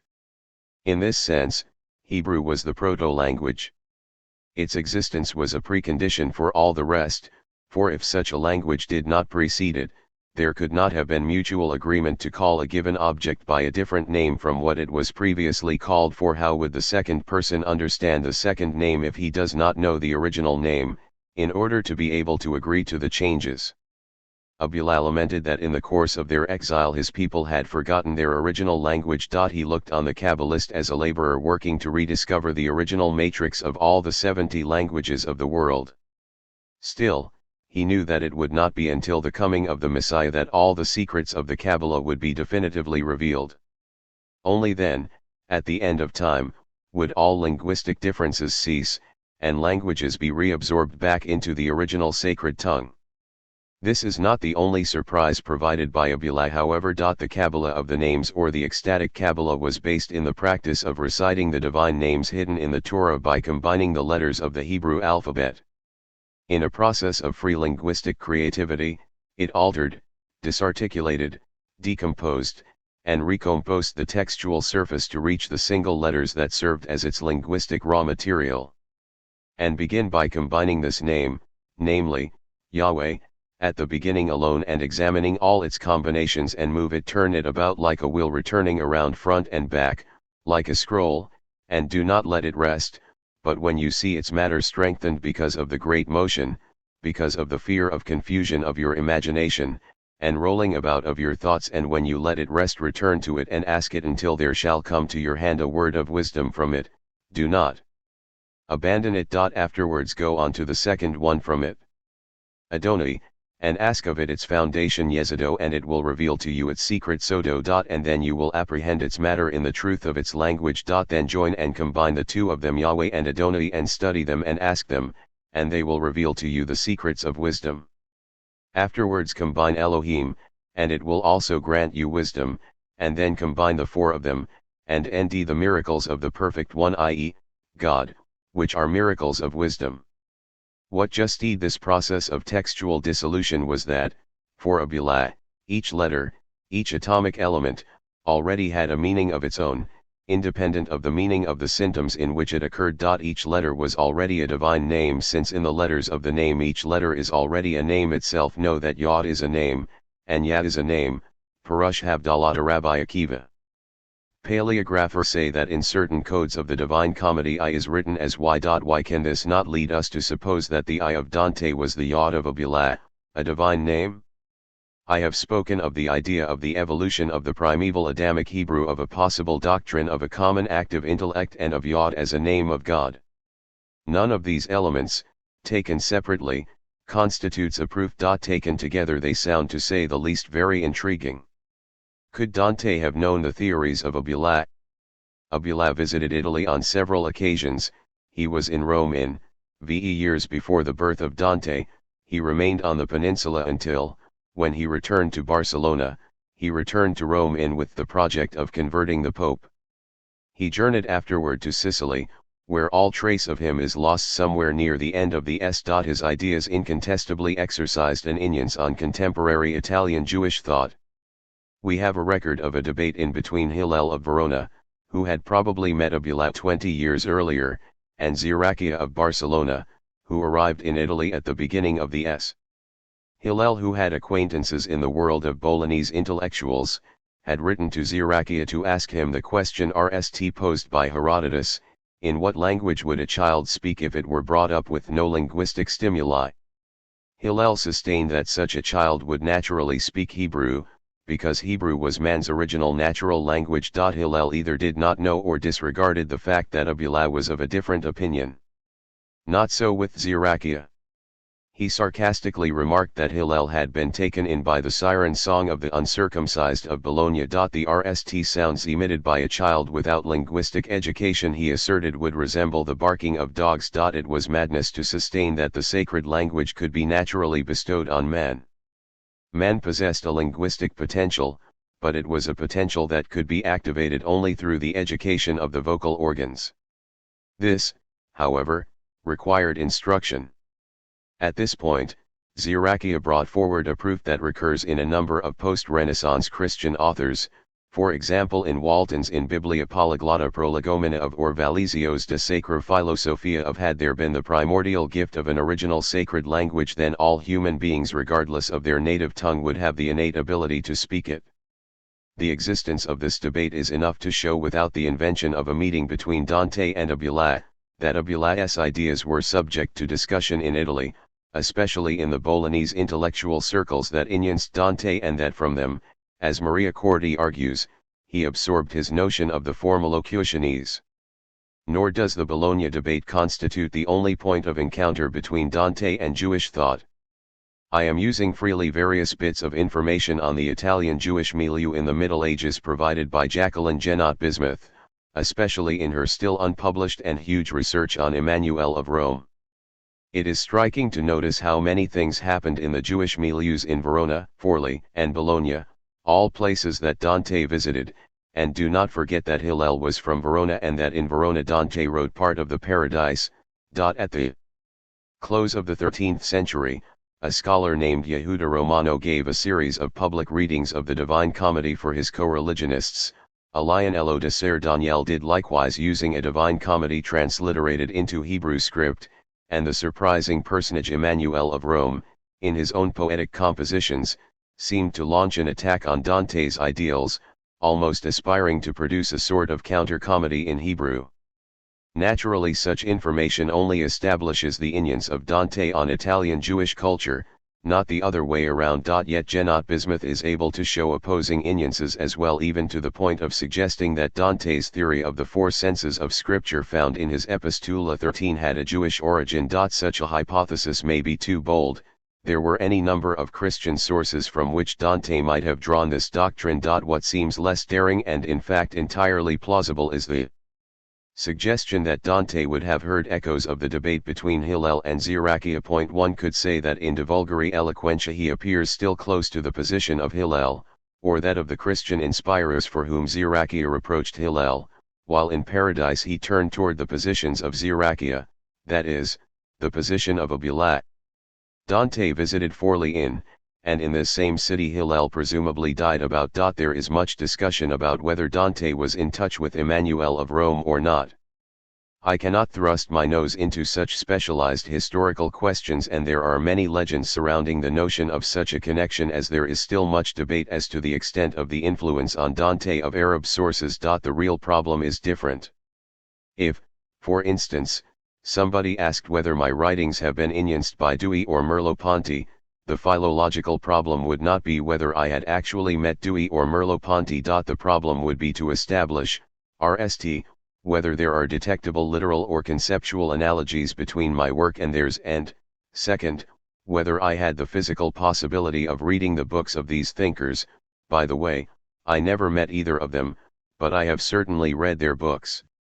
In other words, it is not necessary to document direct links, but rather to demonstrate the existence of an intellectual climate in which ideas could circulate and in which formal and informal debate between the church and the synagogue might ensue. We should remember that, before the Renaissance, a Christian thinker would scarcely wish to admit publicly that he drew on Hebrew doctrine.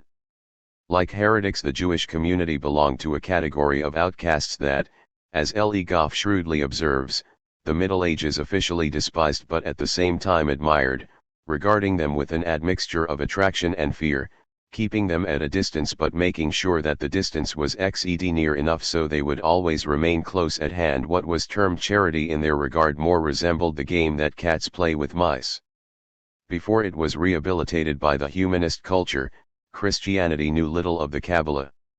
It was often simply regarded as a branch of the black arts. But Dante seems to have been informed about an excluded and underground culture in which, at least according to vulgar opinion, the Kabbalah somehow belonged. I am aware that my hypothesis is only a hypothesis, and I can at most encourage further exploration in that no man's land that was, in the era of Dante, the borderline between two traditions that remained officially separated. I can only testify that if one studies different theories about the Adamic language, one comes upon curious analogies that are either produced by a common agent intellect or by some historical contacts. Perhaps, on his way to paradise, Dante met, even if indirectly, a Beulah. I hope both men reached the same destination, where they are now talking to each other, making fun of our desperate efforts to ascertain if they had something in common. If by chance Adam has joined the party, only God knows what kind of language those three characters are speaking together. Perhaps the angels are providing an excellent service of simultaneous translation. The RST essay of this book showed how misunderstandings can take place inside a given culture. They can also take place between different cultures when people are unable to understand that these cultures have different languages and world visions. The fact that, through serendipity, those mistakes have led to new discoveries means only that even errors can produce interesting side effects. When two different cultures meet, there is a shock, a result of their reciprocal diversity. At this point, there are three possibilities: conquest, the members of culture A cannot recognize the members of culture B as normal human beings, and vice versa, and deem them as barbarians, that is, etymologically stuttering and non-speaking beings and therefore non-human or subhuman beings. There are only two further possibilities: to civilize them, that is, to transform people B into acceptable copies of people A, or to destroy them. This, for instance, is how European civilization subjugated African and Amerindian cultures. Cultural pillage: the members of culture A recognize the members of culture B as the bearers of an unknown wisdom. Culture A may try to subjugate the members of culture B politically and militarily, but at the same time they respect their exotic culture and try to understand it and translate its elements into their own. Greek civilization succeeded in transforming Egypt into a Hellenistic kingdom, but Greek culture had admired Egyptian wis.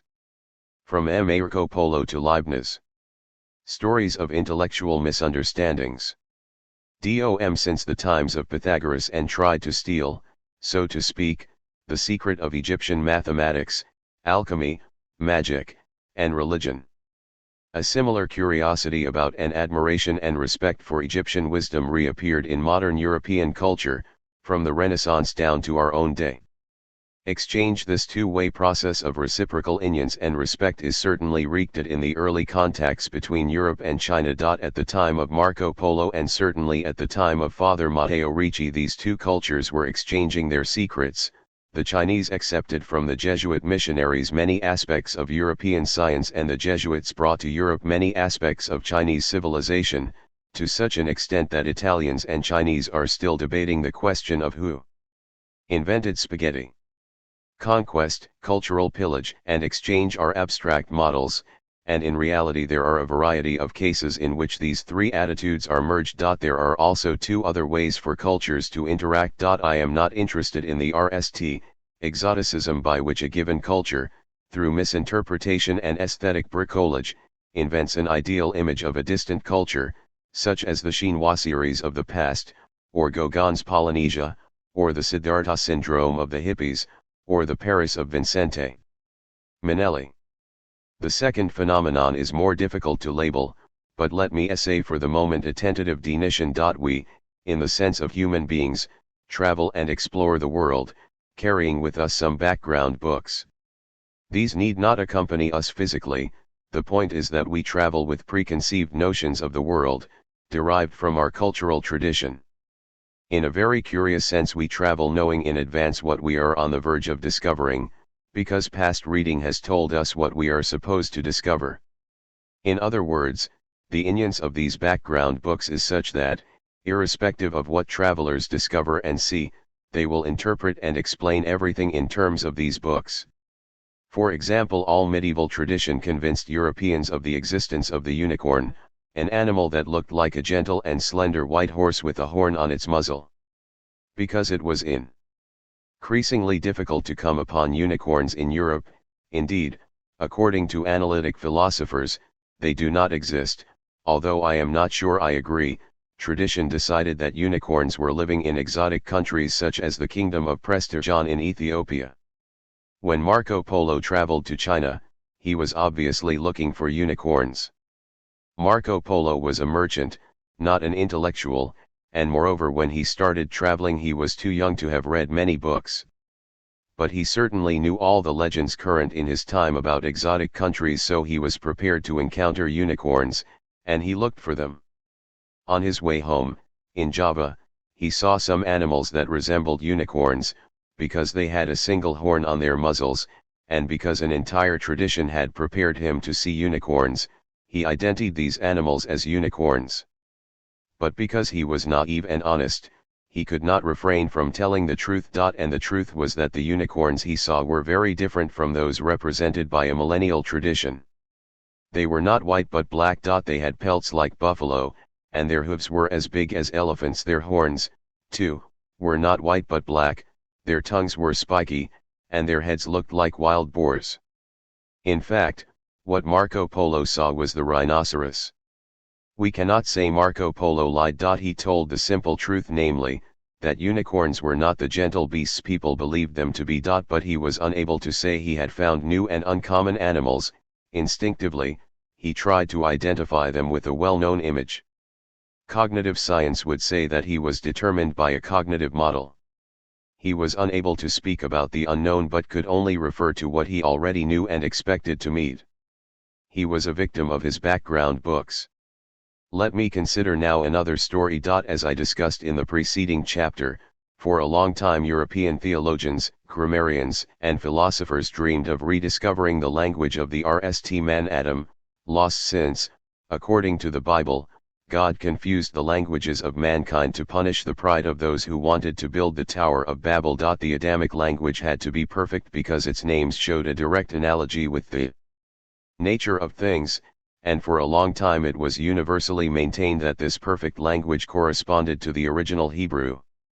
200 years after Marco Polo, at the beginning of the 15th century, European culture rediscovered Egyptian hieroglyphs. Their code was irremediably lost, rediscovered only in the 19th century by Champollion, but at that time a Greek manuscript, the Hieroglyphica of Horopolis, or Horus Apollon, that purported to decipher that code, was introduced into Italy, in Florence.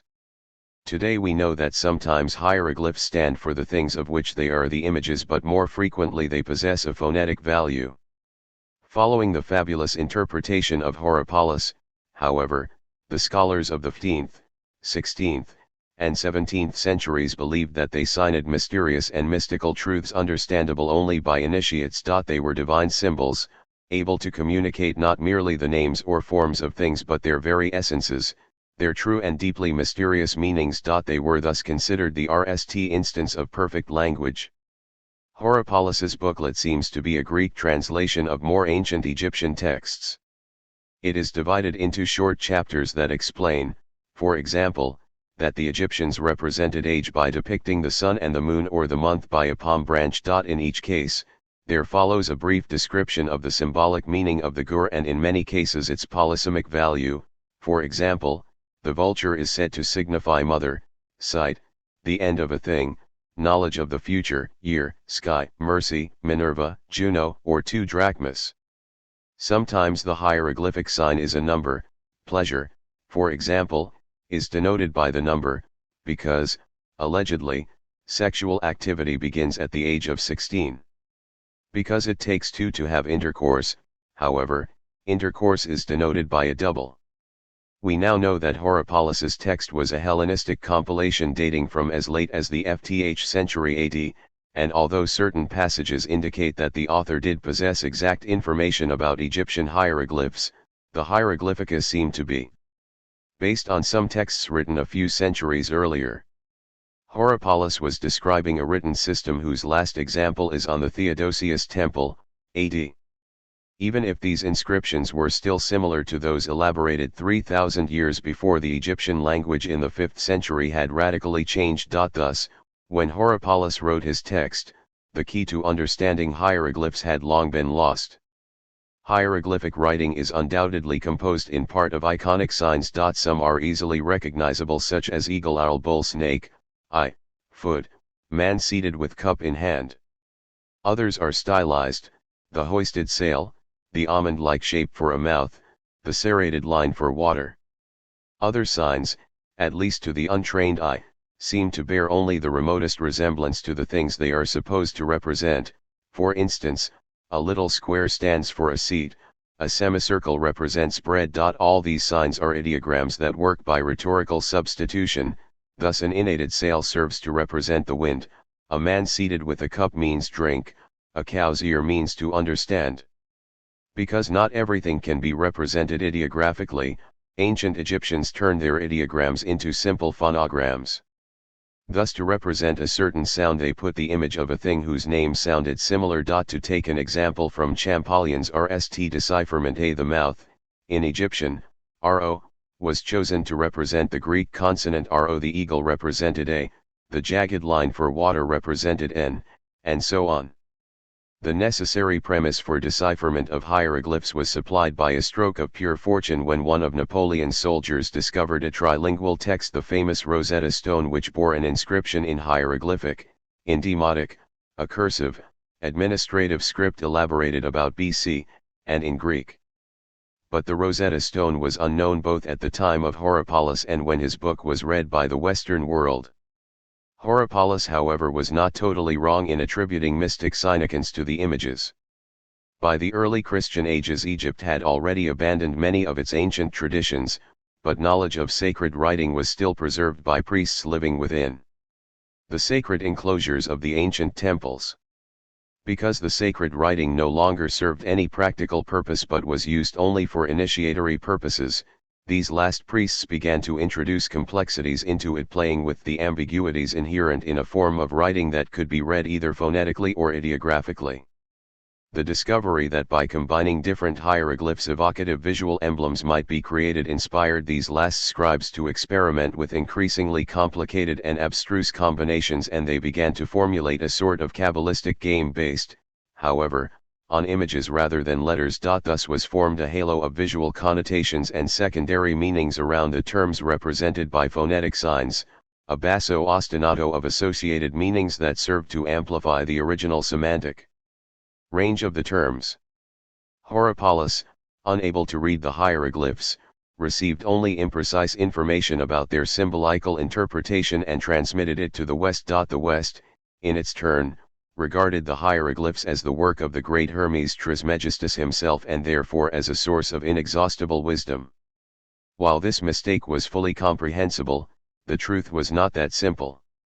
The second part of Hieroglyphica is probably the work of the Greek translator Philippos, and it is there that appear a number of clear references to the late Hellenistic tradition of the physiologus and other bestiaries, herbariums, and lapidaries that derive from it.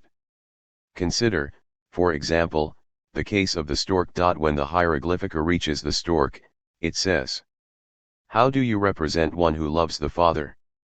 If they wish to denote he who loves the Father, they depict a stork. In fact, this animal, nourished by its parents, never separates itself from them but remains with them until their old age, repaying them with piety and deference. The Hieroglyphica was certainly one of the sources of the emblemata of Andrea Alciati. Thus it is not surprising to Nd. There a reference to the stork, which, as the text explains, nourishes its offspring by bringing them pleasing gifts while bearing on its back the worn-out bodies of its parents, offering them food from its own mouth. The image that accompanies this description in the edition shows a bird that eyes bearing another on its back. In subsequent editions, such as the one of, this is replaced by the image of a bird young with a worm in its beak for its offspring waiting, mouths agape, in the nest. Al-Shiati's commentary refers to the passage in the Hieroglyphica that describes the stork. Yet that text includes no reference to the feeding of the young or the transport of the parents. These features are mentioned however in a text from the 4th century AD, the Hexameron of Basil, 8. In other words, the information contained in the Hieroglyphica was already at the disposal of European culture. A search for pre-Renaissance traces of the stork is rewarded with pleasant surprises. The Cambridge Bestiary, 12th century, notes that storks nourish their young with exemplary affection, incubating their nests so tirelessly that they lose their own feathers. What is more, when they have molted in this way, they in turn are looked after by the babies for a time corresponding in length to the time which they themselves have spent in bringing up and cherishing their offspring. The accompanying image shows a stork carrying in its beak a frog, obviously a dainty morsel for its young. The Cambridge Bestiary took this idea from Isidore of Seville, who, in the Etymologiarum, 12:7, tells more or less the same story. Who then are Isidore's sources? Saint Basil we have already seen. Other instances were Saint Ambrose, Hexameron v, and possibly Celsus, cited in Origen, Contra Celsum 4, and Porphyry, De Abstinentia 3. These in their turn used Pliny's Naturalis Historia, X, as their source. Pliny, of course, could have been drawing on an Egyptian tradition, if Aelian, in the 2nd or 3rd century AD, could claim, though without citing Pliny by name, that storks are venerated among the Egyptians because they nourish and honor their par. Ants when they grow old, de animalium natura X.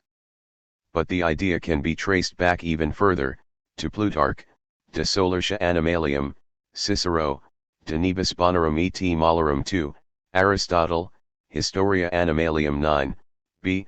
Plato, Alcibiades e, Aristophanes, The Birds, and Nally Sophocles, Electra.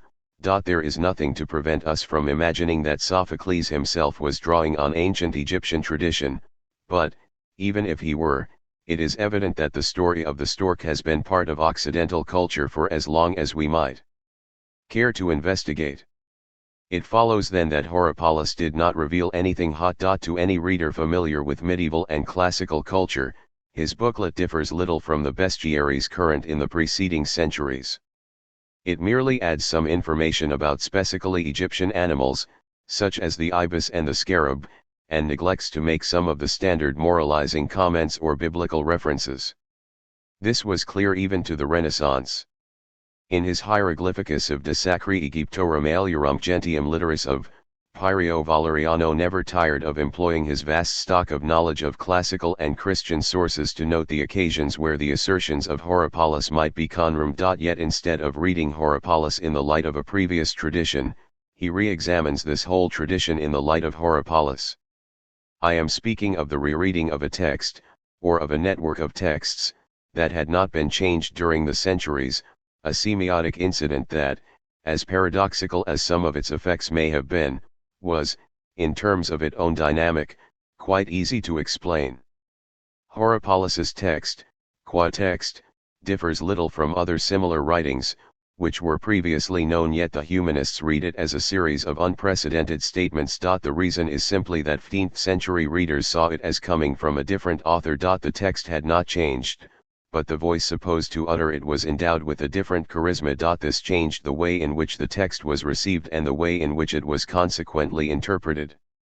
I have mentioned old background books that led people to see the unknown in the light of the already known. This is an example of the opposite phenomenon, a case in which something already known is reconsidered in a new and uncanny way in the light of an as yet unknown book. Thus old and familiar as these images were, the moment they appeared as if transmitted not by the familiar Christian and pagan sources but by the ancient Egyptian divinities themselves, they took on a fresh and radically different meaning. The missing scriptural commentaries were replaced by allusions to vague religious mysteries. The success of the book was due to its vagueness. Hieroglyphs were regarded as initiatory symbols.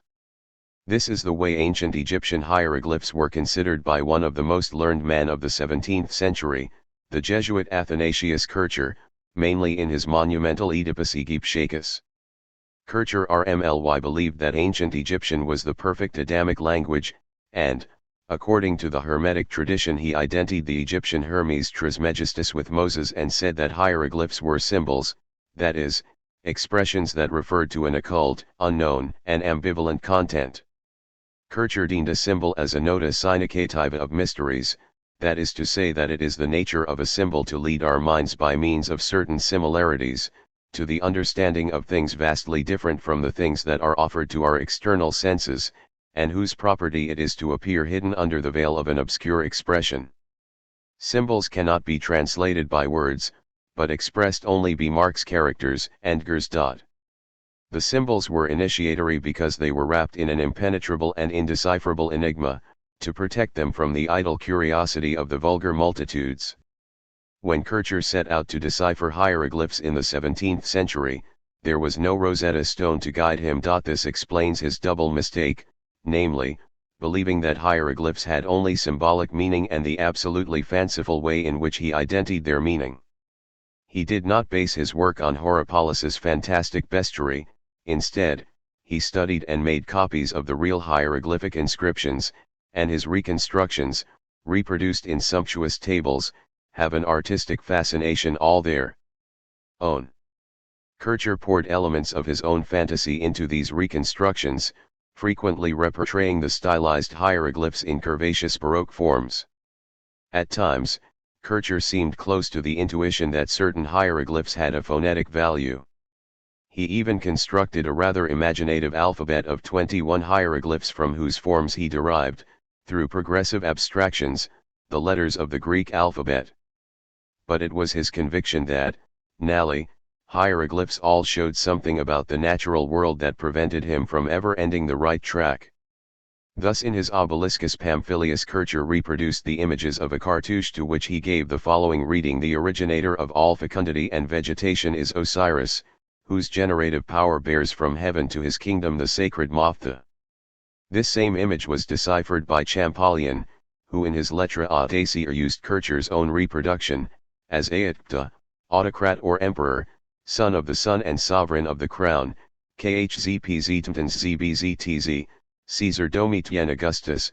The difference is, to say the least, notable, especially as regards the mysterious Moftha, seen as a lion, on which Kircher expended pages and pages of mystic exegesis listing its numerous properties, while for Champollion the lion stands for the Greek letter lambda. Similarly, in the third volume of the Oedipus there is long analysis of a cartouche that appears on the Lateran obelisk, where Kircher read a long argument concerning the necessity of attracting the binnets of the divine Osiris and the Nile by means of sacred ceremonies activating the chain of genies, tied to the signs of the zodiac. Egyptologists today read it as simply the name of the pharaoh Apries. Kircher was then wildly wrong. Still, notwithstanding his eventual failure, he is the father of Egyptology, though in the same way that Ptolemy is the father of astronomy, in spite of the fact that his main hypothesis was mistaken. By following a false hypothesis he collected real archaeological material, and Champollion, more than 100 years later, lacking an opportunity for direct observation, used Kircher's reconstructions for his study of the obelisk standing in Rome's Piazza Navona. Since we began by speaking of China, let us see what Kircher, insatiable in his lunatic curiosity, did with China. Egyptian was an original language, certainly more perfect than Hebrew and certainly more ancient, too. Why not look for other, more venerable linguistic ancestors? Toward the end of the 16th century the Western world began to learn more about China, now visited not only by merchants and explorers as in the days of Marco Polo. In the Dominican Gaspar de Cruz published a RST description of Chinese writing, in his Tractado en quem se cantan muito por extenso as cosas de la China, revealing that the ideograms did not represent sounds but things or ideas of those things to such an extent that they were understood by different peoples, including the Chinese, the Cochinese, and the Japanese, even though these various peoples pronounced them in different ways. These revelations reappeared in a book by Juan González de Mendoza, Historia del Gran Reino de la China, who repeated that even though different Oriental peoples were speaking different languages, they could understand one another by writing ideograms that represented the same ideas for all of them. When in the diaries of Father Matteo Ricci were published, those ideas became a matter of common knowledge, and one of the authors of the most important project for a universal philosophical language, John Wilkins, wrote in his Mercury, that though peoples of China and Japan do as much differ in their language, as the Hebrew and the Dutch, yet either of them can, by this help of a common character, as well understood the books and letters of the others as if they were only their own. The RST European scholar to speak of a universal character was Francis Bacon, De Dignitate et Augmenta Scientiarum, 6, and in order to prove its possibility he cited Chinese writing. Curiously enough, neither Bacon nor Wilkins understood the iconic origin of ideograms, and both took them as purely convention. Devices. In any case, the ideograms seem to be endowed with the double property of being universal and also capable of establishing a direct contact between the character and the idea. The discovery of Chinese ideograms had an enormous influence on the development of the search for a universal philosophical language in Europe.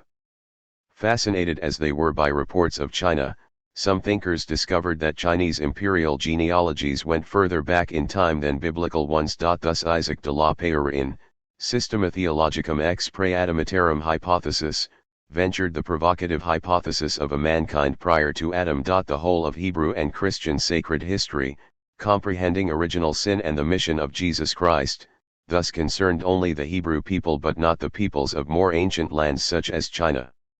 Needless to say, this hypothesis was considered heretical and did not enjoy great success, but it is worth recalling because it shows to what an extent China was increasingly seen as the land of an unknown wisdom. The problem was to bring China into the framework of familiar wisdom. Thus we see John Webb, in his historical essay endeavoring the probability that the language of the Empire of China is the primitive language, making a different hypothesis. After the flood, Noah and his ark did not land on top of Mount Ararat in Armenia but instead in China. Thus the Chinese language is the purest version of Adamic Hebrew, and only the Chinese, having lived for millennia without suffering foreign invasions, preserved it in its original purity. Peyre was a Protestant, Webb an Anglican.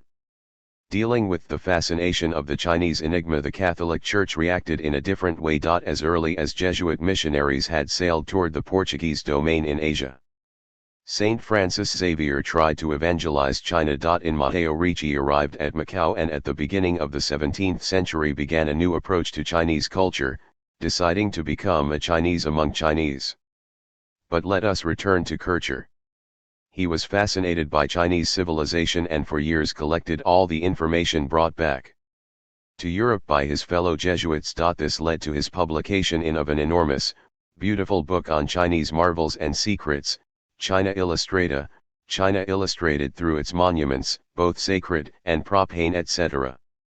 This book represented a sort of encyclopedia of China, covering landscape, customs, dress, daily life, religion, animals, hours, plants and minerals, architecture and mechanical arts, and language, starting from the analysis of a Nestorian inscription found in China which, according to Kircher, proved an early penetration of Christianity into this country. The information Kircher collected was probably precise. While in the edition of Ptolemy's Geography China was still fabulously and imprecisely represented, in Kircher's book the map of the country is extraordinarily accurate and detailed, at least by the cartographic standards of that time. But if the information was precise, Kircher's interpretation of it was dominated by the Baroque taste for wonders. Some of the pictures in the book are artistically curious and fascinating and demonstrate that Kircher, giving instruction to the artists on the basis of information received, acted as Marco Polo and other precious travelers had, interpreting verbal reports according to his own background books. Among them were certainly many non-scientific and fabulous descriptions of exotic countries, and there is a trace of this influence in the illustrations. Some unheard of animals and plants evoke things that Kircher's informants had actually met, even though, in reporting them, they added fantastic details. Others, such as a dragon eating a leopard, allegedly an account from the province of Kiamsi, showed that Kircher or his informant did not distinguish clearly between direct experience and local legends. Since he was convinced that the Chinese were influenced very early by Christian ideas, Kircher did his best to describe the Chinese gods as reacting Christian mysteries like the Holy Trinity. And, further, influenced as he was by one of his own previous books, Oedipus Aegyptiacus, he wanted to demonstrate that Chinese culture originated with Egypt, and he interpreted any piece of information as evidence supporting his thesis. Kircher starts with his adamant belief that every aspect of Chinese wisdom was brought to the country by the third son of Noah, Ham, who became an Egyptian pharaoh, inventor of idolatry and magic, and hence to be identified with Zoroaster, whose advisor was Hermes Trismegistus himself. Ham led his people through Persia to Bactria and beyond the kingdom of Magar, and from there the Egyptian knowledge passed to China. Thus Kircher interpreted Confucius as the Chinese version of Hermes Trismegistus, and when he was told about certain Buddhist sculptures, he concocted from their description the image of curious divinities, one of which he unhesitantly identified with the Egyptian Isis. And though he understood from his informer's sketches what real pagodas were like, he was particularly struck by the description of a ziggurat-like tower in the province of Fujian and immediately found an analogy with pyramids. According to this line of thought, Kircher carefully studied Chinese ideograms, following precise information from his informers, and understood what his predecessors, such as Bacon, had not, namely, that they must originally have portrayed the shapes of the things they represented. His method of tracing ideograms back to figures of ants or sh is rather whimsical, but his main purpose was to show that they derived from Egyptian hieroglyphs. According to his theory, as he wrote in both Oedipus and China, Ham obviously brought Egyptian writing to China, and consequently there was a close connection between hieroglyphics and ideograms. Naturally, Kircher understood, as Bacon and others had, that ideograms were universal characters referring to ideas and not alphabetically to sounds. But at this point he took a curious position. While the hieroglyphs were of divine origin because they depicted the unknown and mysterious essence of things, Chinese ideograms referred clearly and unambiguously to precise ideas. In this sense they were corrupted hieroglyphs, which had lost their divine power and become mere practical tools. As Kircher said, when a hieroglyphic represents an animal that, in its turn, represents the sun is not only the celestial body but also the sun as a spiritual archetype. Because the Chinese ideogram referred only to the sun as a star, it was a degenerate hieroglyph. In the following century, in an atmosphere of neopagan sinophilia, the rationalistic criticism of Rousseau Warburton and the encyclopedia of Diderot and D'Alembert turned the entire matter upside down. Chinese ideograms were better than Egyptian hieroglyphics because they were clear, precise, and unambiguous, while the hieroglyphs were vague and imprecise. But for Kircher such vagueness, the multi-interpretability of hieroglyphics, was a proof of their divine origin, while the human precision of the ideogram was proof that true Egyptian wisdom, of which Christian wisdom was considered the direct heir, in coming to China was corrupted by the devil. In order better to clarify Kircher's position, I must tell another story, one concerning the RST description of the newly discovered lands of America, in particular the Mexican Maya and Aztec civilizations. In a Historia Natural y Moral de las Indias was published by Father José de Acosta, who sought to demonstrate that the native inhabitants of America had a cultural tradition and outstanding intellectual abilities. To prove this he described the pictographic nature of Mexican writing, showing that it had the same nature as Chinese. This was a courageous position because other authors had insisted on the subhuman nature of the Aymer Indians, and a work by Diego de Landa entitled Relation de las Cosas de Yucatan showed the diabolical nature of their writing. Now it happens that Kircher, in Oedipus, shared the opinion of Diego de Landa and provided proof of the inferiority of Mexican writing. Their system was not made up of hieroglyphs, because contrary to Egyptian hieroglyphs the Mexican signs did not refer to sacred mysteries, neither were they ideograms in the Chinese sense, because they did not refer to general ideas but to singular facts. Instead, they were mere pictograms and thus not an example of universal language, because images referring, as mnemonic devices, to single facts can be understood only by those who already know these facts. Recent research has proved that the Amerindians' pictograms were in fact an instance of a very exable pictorial language also able to express abstract ideas. It really is a pity that Western scholars nally discovered this only some centuries after we had destroyed those civilizations on the grounds of their semiotical inferiority.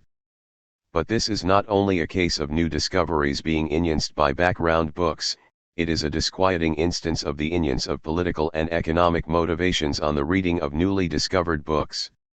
Ancient Egypt had disappeared, and its whole wisdom had become part of the Christian civilization, at least, according to the Kircherian utopia. Its writing was thus considered sacred and magical. Amerindians were people to be colonized, their religion had to be destroyed along with their political system, and as a matter of fact at the time Kircher was writing, both had already been destroyed. To justify such a violent transformation of a country and a culture, it was useful to demonstrate that their writing had no philosophical interest. China, on the contrary, was a powerful empire with a developed culture. At that time at least the European states had no intention to subjugate it. China Illustrata, however, appeared under the auspices of Emperor Leopold I, whose dominions faced eastward and to whom Christian communities of the Asiatic Near East looked for protection. For instance, to please the Armenians it was suggested that the Holy Roman Emperor had a mission to rebuild the fabled but decaying temple of King Cyrus. Many of the Jesuit missionaries, such as Gruber and Martini, came from Central Europe, and Austria considered itself the great light of Eastern Christianity. In some way, the great empire of China had to be involved in such an ambitious project. Thus Kircher, who played a crucial part in the quest for this utopia, constructed a whole spiritual history of China in which Christianity is claimed to have been an abiding force there since the early centuries after Christ. Even the connection he posited between China and Egypt was part of the imperial dream. China was presented not as an unknown barbarian to be defeated but as a prodigal son who should return to the home of the common father. Thus the problem was to deal with Chinese, to establish not a conquest but at least an exchange relationship, an exchange, however, in which Europe would play a major role, since it was the bearer of the true religion. The Mexicans, with their diabolical way of writing, had to be converted against their will. The Chinese, whose writing was neither as venerable as Egyptian nor as diabolical as Mexican, had to be peacefully and rationally persuaded of the superiority of Western thought. The Kircherian classification of hieroglyphics, ideograms, and pictograms mirrored the difference between two ways of interacting with exotic civilizations. I have repeated the whole story because it seems to me that, once again, Kircher was ideally going to China not to discover something different but to undo again and again what he already knew and what had been told him by a series of background books. Instead of trying to understand differences, Kircher looked for identities. Naturally, everything depends on one's background books and on what one is looking for. Let me finish with another story. At the end of the 17th century, Leibniz was still looking for a universal language. But he was no longer pursuing the utopia of a perfect mystical tongue. Instead he was searching for a mathematical language by virtue of which scholars, when debating a problem, could sit around a table, make some logical calculuses, and end a common truth. In short, he was a forerunner, or rather the founder, of contemporary formal logic. His background books were different from those of Kircher, but his way of interpreting an unfamiliar culture was not so different. Profoundly fascinated by China, he devoted many writings to it. He thought that by singular will of destiny the two greatest civilizations of humanity were located at the two extremities of the Eurasian continent, Europe and China. He said that China was challenging Europe in the GHT for primacy and that the battle was won now by one and now by the other of the two rivals. China was better than Europe as far as the elegance of life and the principles of ethics and politics were concerned, while Europe had achieved primacy in abstract mathematical sciences and metaphysics. Clearly this was a man who did not harbor thoughts of political conquest or religious conversion, but on the contrary was inspired by ideals of loyal and respectful mutual exchange of experiences. After Leibniz had published a collection of documents on China, Novissima Sinica, Father Joachim Bouvet, just coming back from China, wrote him a letter in which he describes the I Ching, the now all too famous Chinese book on which many New Age fans are playing Olympic games of free and irresponsible interpretation. Father Bouvet thought that this book contained the fundamental principles of Chinese tradition. At the same time, Leibniz was working on binary calculus, the mathematical calculus that proceeds by n and is still used today for programming computers. Leibniz was convinced that this calculus had a metaphysical foundation because it wreaks the dialectic between God and nothingness. Bouvet thought that binary calculus was perfectly represented by the structure of the hexagrams that appeared in the I Ching, and he sent Leibniz a reproduction of the system. Now, in the I Ching the hexagrams follow the order, called Wenwang order, shown in Gur, to be read horizontally from right to left. Bouvet, however, sent Leibniz a different representation, the Fuxi order, that is, the one reproduced in the central square of Gur. It was easy for Leibniz, reading them horizontally, but from left to right, to recognize in these representations a diagrammatic reproduction of the progression of natural numbers in binary digits as he demonstrated in his Explication de l'arithmétique binaire, see figure. Thus, following Leibniz, we could say today that the I Ching contains the principles of Boolean algebra. This is another case in which someone discovers something different and tries to see it as absolutely analogous to what he already knows. The I Ching was important for its divinatory contents, but for Leibniz it becomes further evidence in proving the universal value of his formal calculus, and in a letter to Father Bouvet he suggests that its inventor was Hermes Trismegistus. As a matter of fact, Fuxi, the legendary inventor of the hexagrams, like Hermes was considered the father of all inventions. Kircher and Leibniz were both illustrations of serendipity. Both misunderstood Chinese writing, but the former, looking for the China of his Hermetic dream, contributed to a future understanding of Chinese writing, while the latter, looking for the mathematical awareness of Fuxi, contributed to development of modern logic. But if we can be happy for every case of serendipity, we cannot forget that Columbus did miscalculate the size of the Earth and that both Kircher and Leibniz did not follow the golden rule of sound cultural anthropology. But what does sound cultural anthropology mean? I am not among those who believe there are no rules for interpretation, for even a programmatic misinterpretation requires some rules. I believe that there are at least intersubjective criteria to tell if an interpretation is a bad one, in the very sense in which we are sure that Kircher misinterpreted some aspects of Egyptian and Chinese culture and that Marco Polo did not really see unicorns. However, the real problem does not so much concern rules as our eternal drive to think that our rules are the golden ones. The real problem of a critique of our own cultural models is to ask, when we see a unicorn, if by any chance it is not a rhinoceros. The subject of a perfect language has appeared in the cultural history of every people. Throughout the RST period of this search, which continued until the 17th century, this utopia consisted in the search for the primigenial Hebrew in which God spoke to Adam or that Adam invented when giving names to the animals and in which he had had his RST dialogue with Eve. But already in Dante's De Vulgari Eloquentia another possibility had been broached, that God had not given Adam primordial Hebrew but rather a general grammar, a transcendental form with which to construct all possible languages. But this possibility was situated on the two horns of a dilemma.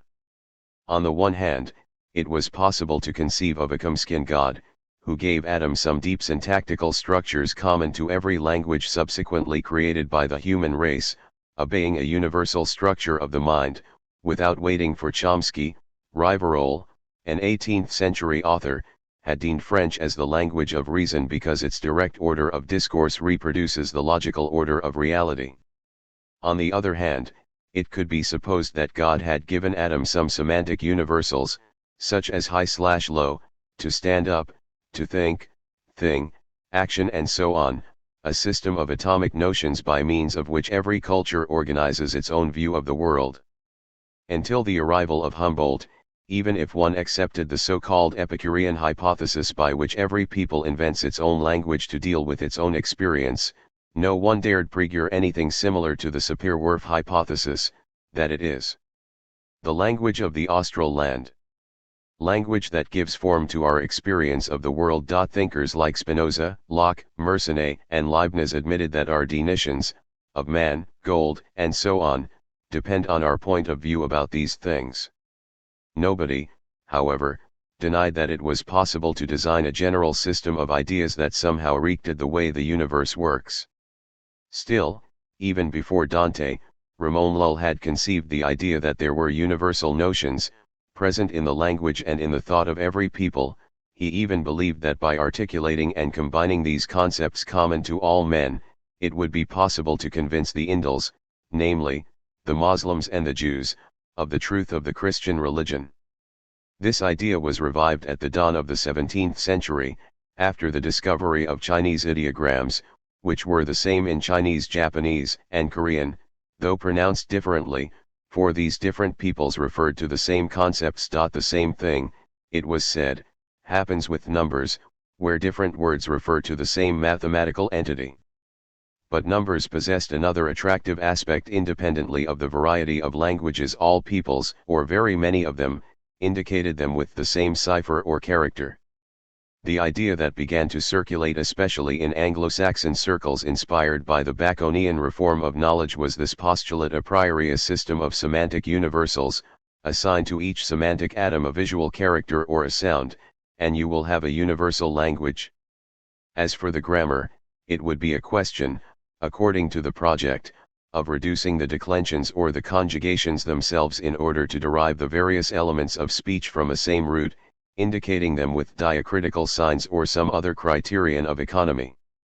The RST idea of a universal character appeared in Francis Bacon and was to produce in England an abundant series of attempts, of which we would mention only those of George Dalgarno, Francis Lodwick, and John Wilkins. These inventors of languages, which will be called philosophic and a priori, because they were constructed on the basis of a given philosophical view of the world, no longer aimed merely at converting the Indal or recovering that mystic communion with God that distinguished the perfect language of Adam, but rather at fostering commercial exchange, colonial expansion, and the diffusion of science. It is no accident that most of these attempts were linked to the work of the Royal Society in London, and many of the results, apparent failures, of these utopists contributed to the birth of the new scientific taxonomies. But this project, even if abundantly stripped of the mystic religious connotations of earlier centuries, had another feature in common with the yearned for perfect language of Adam. It was said of Adam that he had given proper names to things, the names that the things should have as they expressed their nature. In earlier centuries, and still in the heyday of the occult and the Kabbalistic speculations of the 17th century, consider, above all, Athanasius Kircher, this kinship between names and things was understood in terms of onomatopoeia, on the basis of far-fetched etymologies. To give an idea of the avor of these ways of thinking, it suffices to quote Essaïn Guichard, L'harmonie etymologique de langues, where, for example, the author shows how from the Hebrew word batar was derived the Latin synonym dividere. Shifting the letters, the word becomes tarab, and from tarab derives the Latin tribus, which then leads to distribuo and nali to dividere. Zasen means old, transposing the radicals one gets senex, whence the Latin senex, and with a subsequent shift of letters comes casen, whence in Oscan casner, from which the Latin canus would be derived. In subsequent attempts, the criterion of correspondence or isomorphism between word and thing is by contrast, compositional. The semantic atoms are named arbitrarily, but their combination is motivated by the nature of the designated object. This criterion is similar to that followed by chemistry today. Calling hydrogen H, oxygen O, and sulfur S is surely arbitrary, but calling water H, O, or sulfuric acid H, so, is motivated by the chemical nature of these compounds. If either the order or the nature of the symbols were altered, another possible compound would be designated. Naturally, this language is universal because while each people indicates water with a different linguistic term, all are able to understand and write chemical symbols in the same way. The search for a priori philosophic languages and the impassioned debates and rejections they inspired are evidenced by those pages in Gulliver's Travels where Swift imagines an assembly of professors bent on improving the language of their country. The RST project, you will recall, was to abbreviate speech, reducing all polysyllables to monosyllables and eliminating verbs and participles. The second tended to abolish all words completely, because it was quite possible to communicate by displaying things, a difficult project because the so-called speakers would be obliged to carry with them a sack containing all the objects they planned to mention. But even earlier the subject of the philosophic language had rightfully entered the literary genre of 17th century utopias. For that matter, already in the Basel edition of More's Utopia, published by Peter Gill, there was an illustration with writing in the language of that ideal island. Godwin spoke of the possible language of the Selenites in his Man in the Moon, and Cyrano de Bergerac mentioned other planetary languages several times, both in Les Estats et les Empires de la Lune and Les Estats et les Empires du Soleil. Still, if we want two models of language that echo the a priori philosophical language of the utopians, we must turn to two novels narrating journeys in the austral land, La Terre Australe Connue, by Gabriel de Foigny, and L'Histoire de Sévérambe, by Denis Verus. Here, I will delve only into the RST, which to me seems particularly instructive because, as often happens with good caricatures, the parodistic deformation reveals some essential features of the caricatured object. La Terre Australe Connue is naturally a work of the imagination. In distant, unknown lands an ideal community is supposedly discovered. In this ideal community the language, too, is ideal, and it is interesting to remark that Foigny writes in, after the three significant a priori philosophic language projects have appeared: Lodwick's Common Writing, Dalgarno's Ars Signorum, and Wilkins's Essay Towards a Real Character. Foigny's exposition, precisely because it is incomplete and a burlesque, takes up only a few pages of his 9th chapter, rather than the VE 100, in folio, of Wilkins's, the most voluminous and complete of all the projects of that century. Yet it is worth taking Foigny's into consideration because, for all its terseness, it illustrates the advantages and limitations of a philosophic language. It reveals and magnifies, as only a parody can, the awes of its models, but, as they are magnified, the better we are able to distinguish them. In order to better understand Foigny, it is useful to see table where I try to extrapolate from his text a sort of austral dictionary, along with some grammatical rules. Because the author is often reticent, I have inferred some rules from examples, while others remain unspecific.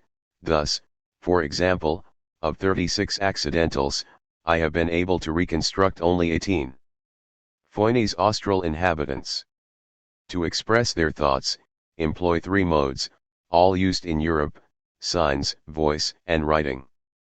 Signs are very familiar to them, and I have noticed that they spend many hours together without speaking in any other way, because they are ruled by this great principle, that it is useless to employ several ways of action, when one can act with few.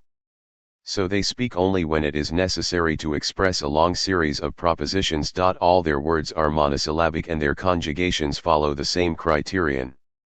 For example, AF means to love, the present is la, pa, ma, I love, thou lovest, he loves, LLA, PPA, MMA we love, you love, they love. They possess only one past tense which we call the perfect, LGA, PGA, MGA I have loved, thou hast loved, etc., LGA, PGA, ga we have loved, etc. The future LGA, PDA, MDA I will love, etc., LGA, PGA, da we will love, etc. To work, in the austral language, is uf, lu, pu, mu, I work, thou workest, etc., lgu, pgu, mgu, I have worked, etc.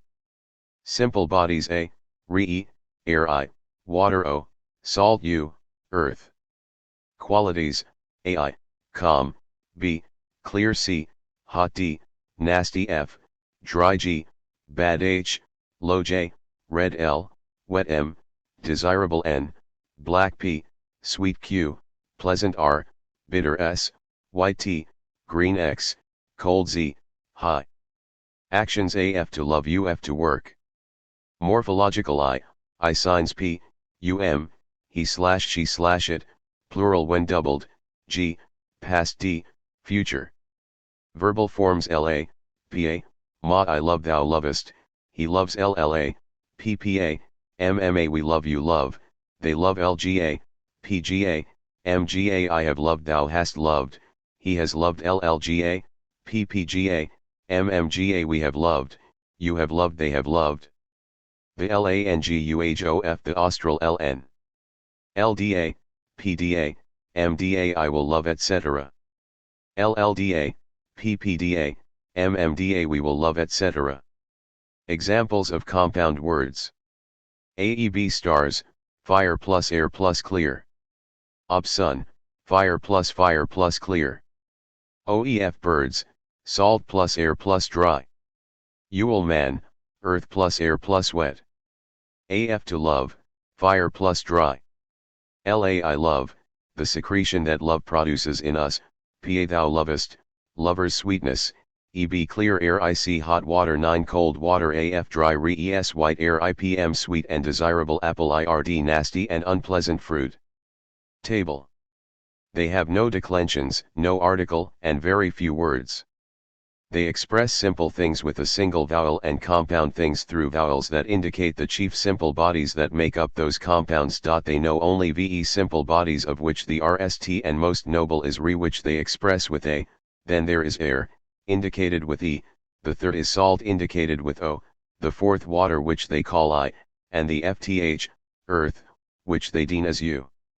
As differentiating principle they employ the consonants, which are far more numerous than those of the Europeans. Each consonant denotes a quality peculiar to the things expressed by the vowels, thus B means clear, C hot, D unpleasant, F dry etc. Following these rules, they form words so well that, listening to them, you understand immediately the nature and the content of what they signify. They call the stars EB a word that indicates their compound of re and air, united to clarity. They call the sun ob, birds are ov, sign of their solidity and their aeriform and dry matter. Man is called Ul, which indicates his substance, partly aerial, partly terrestrial, accompanied by wetness. And so it is with other things. The advantage of this way of speaking is that you become philosophers learning the prime elements, and in this country nothing can be named without explaining at the same time its nature, which would seem miraculous to those unaware of the secret that they use to this end. If their way of speech is so admirable, even more so is their writing, and though to us it seems very difficult to decipher them, custom makes the practice very simple. Instructions in the manner of writing follow. Here vowels are indicated with dots marked in different positions, while the 36 consonants of the alphabet are little strokes that surround the dots and are recognized by their angles. Foyne mentions these graphic devices, obviously making fun of similarly complicated systems, such as, for example, Joachim Beecher's character Pro Notia Linguarum Universalis, which proposes a form of notation capable of completely muddling the reader's ideas. He then continues citing composites that can be achieved. For example, EB, clear air, IC, hot water, 9, cold water, UL, damp earth, AF, dry re, ES, white air. There are another 18 or 19, but in Europe we have no consonants corresponding to them. The more you consider this way of writing, the more you will discover secrets worthy of admiration. B means clear, C hot, X cold, L wet, F dry, N black, T green, D nasty, P sweet, Q pleasant, R bitter, M desirable, G bad, Z high, H low, J red, adjoined with I, com. The moment a word is spoken, they know the nature of what it denotes. To indicate a sweet and desirable apple, they write IPM, nasty and unpleasant fruit is IRD. I cannot explain all the other secrets that they understand and reveal in their letters. The verbs are even more mysterious than the nouns. For example, they write and pronounce AF, to say to love, A means re, F means the scorching caused by love. They say la to mean I love, which means the secretion that love produces in us, pa, thou lovest, sign of the lover's sweetness, LLA, we love, the double LL indicating the number of persons, Oz means to speak, the letter O standing for salt, which seasons out speech, while Z indicates the inhaling and exhaling necessary to speech. When a child is being taught, the meaning of all the elements is explained to him, and when he unites them, he learns both the essence and the nature of all the things he is saying. This is a wonderful advantage both for the individual and for society, because, when they have learned to read, as they always do by the age of 3, they understand at the same time all the characteristics of all beings. In this language the single letters are chosen arbitrarily, and each refers to a simple notion or to a thing. When compound entities are denoted, however, the syntax of expression appears isomorphic with reference to the content. Assuming that stars are a compound of re and clear-colored air, the syntamoebe expresses naturally the nature of the thing. The expression is isomorphic to the content to such a degree that changing one element of the expression denotes a different content. In fact, ob does not mean stars, it means sun, because, in the astronomy of the austral land, the sun is obviously a double clear re. In this sense the language of real characters is distinguished from the natural languages where, if month means a length of time, the relationship between noun and notion, or thing, in both cases is entirely arbitrary. In other terms, if, by mistake, we write cat, this does not indicate, say, a cat with an extra leg, whereas, if in the austral language you write, or say, ICC instead of IC, probably you want to indicate water not hot but boiling hot. As I said earlier, the system recalls the language of chemical formulas. If you write HO instead of HO, in theory you indicate a different chemical compound. But here the RST drawback of the system crops up. In chemistry the system remains, so to speak, open, accommodating neologisms, in case an absolutely new compound has to be named, but the acceptance of the neologism is conditioned by the system of the content. Because in nature the number of known or admitted compounds is limited, one may conveniently read HO as a mistake, a misspelling, as it were. But in the austral language, what happens if one runs into the symptom al? Must one admit the possibility that there exists a wet re? A problem of this sort emerged in connection with the semantic universals that Ramon Lull subjected to combinations and permutations, where the free combination of letters could theoretically produce an utterance repellent to the philosophical basis of the system into which it was introduced, or, in other words, a heretical utterance, such as truth is false or God is lascivious. But in these cases Lull considered null the theologically unacceptable combination. This also occurred because the letters denoted metaphysical entities that, in the realm of the theology of reference, were precisely defined. Benitus est magna means that goodness is great, but as goodness was already deemed in this way, it was impossible to conceive of its opposite. Benitus est mala, goodness is evil. Likewise the Rs did not contemplate the possibility of metaphorical expressions or even of periphrases. The primitive terms employed deemed the entire universe of what was theologically sayable. Lull, with his perfect theological language, was not interested in talking about stars or hot water. On the contrary, the austral language uses a very limited battery of primitives but must serve to express every possible experience, that is to replace through compositions of primitives the entire vocabulary. Thus, as can be seen from the quotation above, it must employ periphrases that, in Foyney's satirical version, are highly questionable metaphors. Apple becomes sweet and desirable water, and the act of loving is expressed as af, dry re, or burning, derived from the re of passion. If dry re means love, then why should wet re not be able to mean metaphorically some other thing? The problem that arises, analyzing this caricature of language, is a serious problem. If a few primitives must denominate many things, it is indispensable to recur to periphrasis, and this is precisely what happens with the serious projects of Wilkins and Dalgarno. And the canons between periphrasis and metaphorical expression can become very hazy. In fact, in Dalgarno's serious project, compounds were introduced on the order of animal plus full hoofs plus spirited to signify horse and animal plus full hoofs plus huge to signify elephant.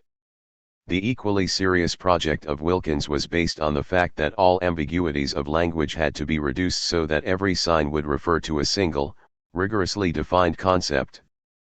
But some metaphorical operators were introduced to allow the language to express entities for which no terms existed in the philosophical dictionary, whose format had inevitably to be reduced. Wilkins asserts that it is not necessary to have a character for calf because the concept can be reached by combining cow and young, nor does one need a primitive lioness, since this animal can be denoted by combining the sign for female to that for lion. Thus Wilkins develops in his grammar, and then transforms into a system of special signs in the part devoted to the writing and pronunciation of the characters, a system of transcendental particles intended to amplify or alter the character to which they are applied. The list contemplates 8 classes amounting to a total of 48 particles, but the criterion that assembles them is not at all systematic. Wilkins harks back to Latin grammar, which makes use of endings/suffixes, that allow the creation of terms like lutsco, aquosis, homunculus, of segregates such as tim and genus, allowing the creation, from a root, of gradatim or multigenus, and determinations of place, hence vestiarium, and agent, cf. orator. Some of his particles are without doubt of a grammatical nature, for example, those that transform masculine into feminine or adult into young. But Wilkins himself recurs also to the criteria of rhetoric, citing metaphor, synecdoche, and metonymy, and in fact the particles in the metaphorical-like category are simply signs of rhetorical interpretation. Thus, adding one of these particles to root one gains original, while adding it to light yields evident. Finally, other particles seem to refer to the cause-effect relation, or container, thing contained, or function activity, as in the following examples. Like plus foot equals pedestal, like plus blood equals crimson, place plus metal equals mine officer, plus navy equals admiral, artist plus star equals astronomer, voice plus lion equals roar. From the point of view of linguistic precision, this is the weakest part of the project. In fact, Wilkins, who supplies a long list of examples of the correct application of such particles, warns that they are, in fact, examples. Therefore the list is open, and its enrichment depends on the inventiveness of the speaker. It seems almost that Wilkins, concerned about the mechanical quality of his language, is anxious to leave room for its user's creativity. But once the user is free to apply these particles to any term, it is obvious that ambiguity will be hard to avoid. And so the artificial language loses its one virtue, that of denoting always and only the same thing with the same character. The Austral language, like the models it parodies, deliberately rejects the fundamental mechanism of every natural language, namely, double articulation. It is obvious how much double articulation, in which the units of second articulation are without meaning, can contribute to the free formation of neologisms. If, with 3 meaningless characters, p, o, t, I can compose 6 syntagma, pot, top, opt, pto, otp, tpo, and only 3 of these are admitted by the dictionary, the other 3 remain available for constructing neologisms or indicating the most subtle differences between otherwise similar entities. As long as they remain available, however, if they happen to appear in a context, they may be understood as errors in pronunciation or spelling.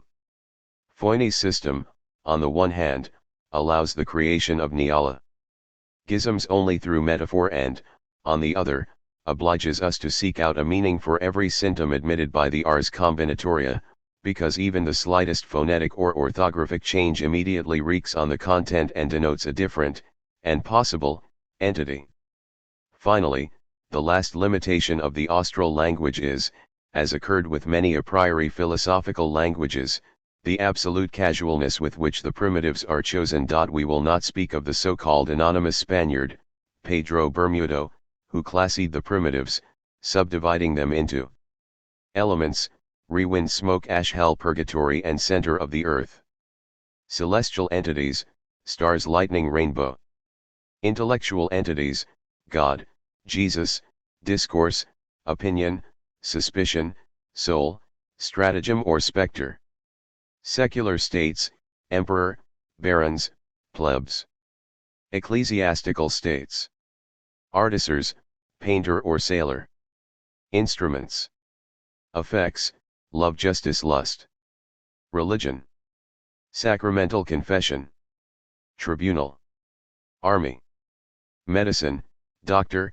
hunger, enema; brute animals, birds, reptiles and sh. Parts of animals. Furnishings. Foods. Beverages and liquids, wine, beer, water, butter, wax, resin. Clothing. Silken stuffs. Woolens. Canvas and other textiles. Navigation and spices, ship, cinnamon, anchor, chocolate. Metals and coins. Various artifacts. Stones. Jewels. Trees and fruits. Public places. Weights and measures. Numerals. Various grammatical categories. Persons, pronouns, forms of address such as His Eminence. Travel, hey, road, robber. But Wilkins himself, though he discussed his list with students of botany, mineralogy, and zoology, put under the heading of economic relations not only cases of kinship, in which distinctions appear distorted by criteria such as progenitor/descendant, brother/half-brother, or coeleb/virgin. Coelebs, however, comprises both the bachelor and the spinster, whereas virgin seems to refer only to a female condition, but also acts that refer to intersubjective relationships, such as direct/seduce or defense/desertion. Among the private relations appear also provisions, where we nd butter/cheese, but also butchering/cooking and box/basket. Note the sly way that Foyne breaks the homogeneity of the list of the four classic elements by adding salt, which if anything would belong to another chemical alchemistic taxonomy, including also mercury and sulfur. But the slyness is not gratuitous precisely because Wilkins added to the four elements a FTH evident one, the meteor. As for the 36 accidentals, even if we know only 18 of them, their heterogeneity is enough for us to infer that the list has prominent omissions.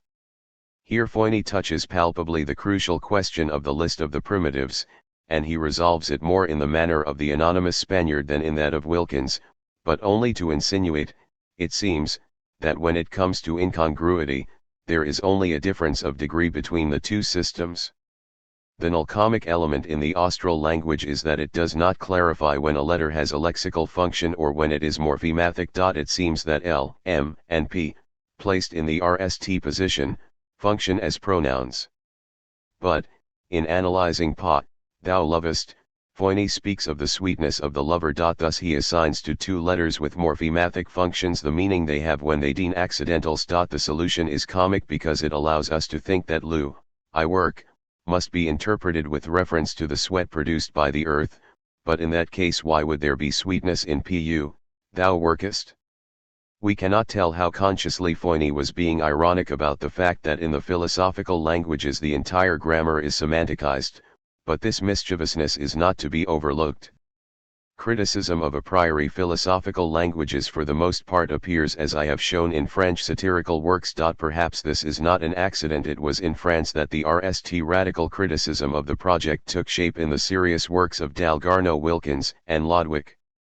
In the Minim Friar Marin Mersenne sends his friend Descartes the project of a nouvelle langue by a certain de Valais. In a letter to Mersenne on November, Descartes sends his impressions of that proposal. For every language, he says, it is necessary to learn a grammar and the meaning of the words. For the meaning of the words it would suffice to have a good dictionary, but the grammar is difficult. Nevertheless, if a grammar could be constructed free of the irregularities of the natural languages, which have been corrupted by use, the problem would be solvable. Thus implied, this language would appear primitive compared to the others, which would appear as its dialects. And once the primitive terms were set, of which the terms of the other languages would be synonyms, such as aimer and to love, it would suffice to add the ifs to obtain, for example, the corresponding substantive. Consequently, a system of universal writing could be developed in which every primitive term would be recorded with a number that would refer back to the synonyms in the different languages.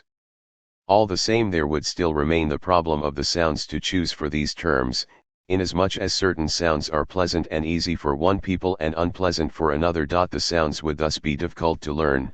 If a speaker used synonyms in his own language for the primitive terms, then he would not be understood by speakers of other nations, except in writing. Yet learning the entire lexicon would require great effort, and if that were necessary, there would seem to be no reason not to use an international language already known to many, such as Latin. Saying this, Descartes only repeated some ideas that were in the air in those decades. But at this point he saw that the central problem is something else altogether, to be able not only to learn but also to remember the primitive nouns. These would have to correspond to an order of ideas or of thoughts that would have the same logic as the order of the numbers, where it is not necessary to learn them all but simply to generate them by succession. This problem coincides with another, that of a true philosophy able to design a system of clear and distinct ideas. If a person were able to number all the simple ideas from which are then generated all the ideas that we are capable of thinking and to assign to each of these a character, we could then articulate, as we do with numbers, this sort of mathematics of thought. The words of our languages, on the other hand, refer to confused ideas. In conclusion, Descartes affirmed, "Now I believe that this language is possible and that the learning on which it depends could be found, by which peasants will be able to judge the truth better than philosophers do now. But I have no faith in ever seeing it used. It presupposes great changes in the order of things, and the whole world would have to be nothing more than an earthly paradise, which can be proposed only in the land of novels." The criticism of Descartes was correct. Every attempt to establish an architectonically perfect system of ideas composed of mutual dependences and strict classification from the general to the particular would prove to be a failure. At the end of the 18th century, de Guerando, in De Signes, would isolate the secret termite that was gnawing at all the previous systems. Either you create a logical dictionary con to a very limited notional eld, or an encyclopedia of all our knowledge that is either a necessary but insufficient order of concepts or the exible, innately ampliable and variable order of a library. On the other hand, Leibniz would acknowledge, in his Nouveau Essays sur l'entendement humain, that, having to depict the entire system of our learning, we would have a library where the doctrine of spirits could come under logic but also under morality, and all could come under the practical philosophy to the extent that it contributes to our happiness. A memorable story can be placed in the annals of universal history, or in the specific history of a country, or even in the biography of an individual. Anyone who is organizing a library often encounters the problem of deciding in which section a book should be catalogued. So the only thing to do would be to essay a polydimensional encyclopedia, a hypertext, as we would say today.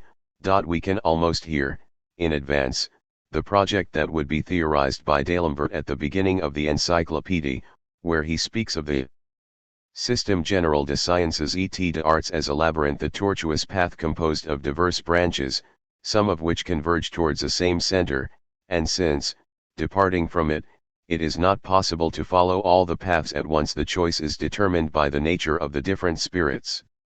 The philosopher is he who can discover the secret roots of this labyrinth, its temporary branches, the reciprocal dependences that compose this enclosure like a globe. Consequently, it is thus possible to imagine as many different systems of human knowledge as there are globes possible of being constructed according to different projections. Often an object, placed in a given class according one or more of its properties, can belong to another class thanks to certain other properties. The criticism of the encyclopedia puts an end to the dream of the grammar of ideas, even though further attempts would follow, down to our own day when scholars are still studying the possibility of a so-called mentalese, a language written in the very convolutions of our brain, capable of supplying the deep structure of every expression in any natural language. But as Descartes had announced, it is not impossible to write of ideal languages in the land of novels. Foyne did it, and 2.5 centuries later, Borges was to do it, too. In other inquisitions, Borges, studying the language of John Wilkins, which, by his explicit admission, he knew only through an encyclopedia entry, recognizes at once the incongruity of the classification of the Wilkinsian semantic primitives. He discusses specifically the subdivisions of stones, and it is in this same brief text that he invents the Chinese classification that Foucault quotes at the opening of Les mots et les choses. In this Chinese encyclopedia, entitled Celestial Emporium of Benevolent Recognitions, it is written that the animals are divided into a. those that belong to the emperor, b. embalmed ones, c. those that are trained, d. suckling pigs, e. mermaids, f. fabulous ones, g. stray dogs, h, those that are included in this classification, I, those that tremble as if they were mad, j, innumerable ones, k, those drawn with a very any camel's hair brush, l, others, m, those that have just bro. Ken a or vase, n, those that resemble eyes from a distance. Borges comes to the conclusion that no classification in the universe is not arbitrary and conjectural. But if it has to be arbitrary and conjectural, why not leave room not for the satire of utopian projects but for the utopia of linguistic fancy? Borges, on at least 2 other occasions, returns to the question of ideal languages. In Dr. Brody's report he examines the monosyllabic language of the Yahoos. Each monosyllabic word corresponds to a general idea whose specific meaning depends on the context or upon accompanying grimaces. The word NRZ, for example, suggests dispersion or spots and may stand for the starry sky, a leopardaic of birds, smallpox, something bespattered, the act of scattering, or the ite that follows defeat in warfare. HRL, on the other hand, means something compact or dense. It stands for the tribe, a tree trunk, a stone, a heap of stones, the act of heaping stones, the gathering of the for which doctors carnal conjunction, or a forest. Pronounced in another manner or accompanied by other grimaces, each word may hold an opposite meaning. This language of the Yahoos is not at all impracticable, as it seems at first glance. Note that the apparent polysemia of the term is, so to speak, held together by certain primitive special signs common to all its meanings. The grimaces that accompany the emission of sound function like the metaphorical operators of Wilkins. For the rest, the language simply carries to extremes the tendency of actual natural languages to contain expressions that mean different things in different contexts, and Borges hastens to remind his readers that this should not be surprising. After all, in English, to cleave means both to split and to cling to. Finally, in Tlan, Akbar, Orbis Tertius, in Fichenese, Borges speaks of a language structured spatially and not temporally, which proceeds not through agglutinations as in the languages so far examined but only by expressing temporal o. In this language, nouns do not exist but only impersonal verbs qualified by monosyllabic suffixes and prefixes with adverbial value. In brief, there is no word corresponding to the noun moon, but there is a verb to moon or to moondle. The moon rose over the sea would thus be written hlor ufang axaxaxes mlo, or to put it in order, upward beyond the constant o there was moondeling, which suggests some passage in Joyce's Finnegan's Wake. The failure of the utopias of the a priori philosophical language has thus produced some interesting experiments in the land of novels that, instead of constructing perfect linguistic systems, have demonstrated how our imperfect languages can produce texts endowed with some poetic virtue or some visionary force. I consider this no small achievement. In the story of the centuries-long search for a perfect language, a central chapter should be devoted to the rediscovery of a series of matrix languages or of a primordial mother tongue. For many centuries, the leading claimant for the position of mother tongue was Hebrew. Then other candidates would appear on the scene, Chinese for example, and nally the search would lose its utopian fervor and its mystical tension as the science of linguistics was born and, with it, the Indo-European hypothesis. For a long time, though, the idea of a primogenial language not only had a historical validity, to rediscover the speech of all mankind before the confusion of Babel, but also a semantic one. In fact, this primogenial language should incorporate a natural relationship between words and things. The primogenial language also had revelatory value, for in speaking it the speaker would recognize the nature of the named reality. This tendency, which Jennett has called mimologism, has an ancient and distinguished ancestry in Western tradition, its prime example being the Credulus of Plato. The idea, already contested in the 2 previous centuries through the hypotheses known as Epicurean and polygenetic, underwent a crisis in what Rosciello would have called enlightened linguistics. But this crisis occurred at the level of the official, which is another way of saying victorious, philosophical and linguistic culture, and the notion survived in many mystical and philosophical trends and has. The Linguistics of Joseph de Meister. resurfaced even today in the work of those whom the 19th century French tradition had begun calling les fous du langage. I am indebted to Andrew White for some suggestions on the way the mystical version of the monogenetic hypothesis was prolonged in the theosophical ambience of the late 18th century, in Louis Claude de Saint-Martin, de l'Esprit de Choses for example, and among the French Catholic legitimists such as de Bonald, Recherches philosophiques, and Lamennais, Essai sur l'indifference en matière de religion. White also quoted Joseph de Maistre, an alluring clue because Maistre represents a fusion of the themes of classic legitimism, of which he can be considered the initiator, and those of the Theosophism hovering in the circles of Scottish and Templar Masonry to which Maistre had at RST belonged, though he broke with them for reasons of religious orthodoxy, reaffirming the authority of the Church and the Pope against that of any clique of Illuminati.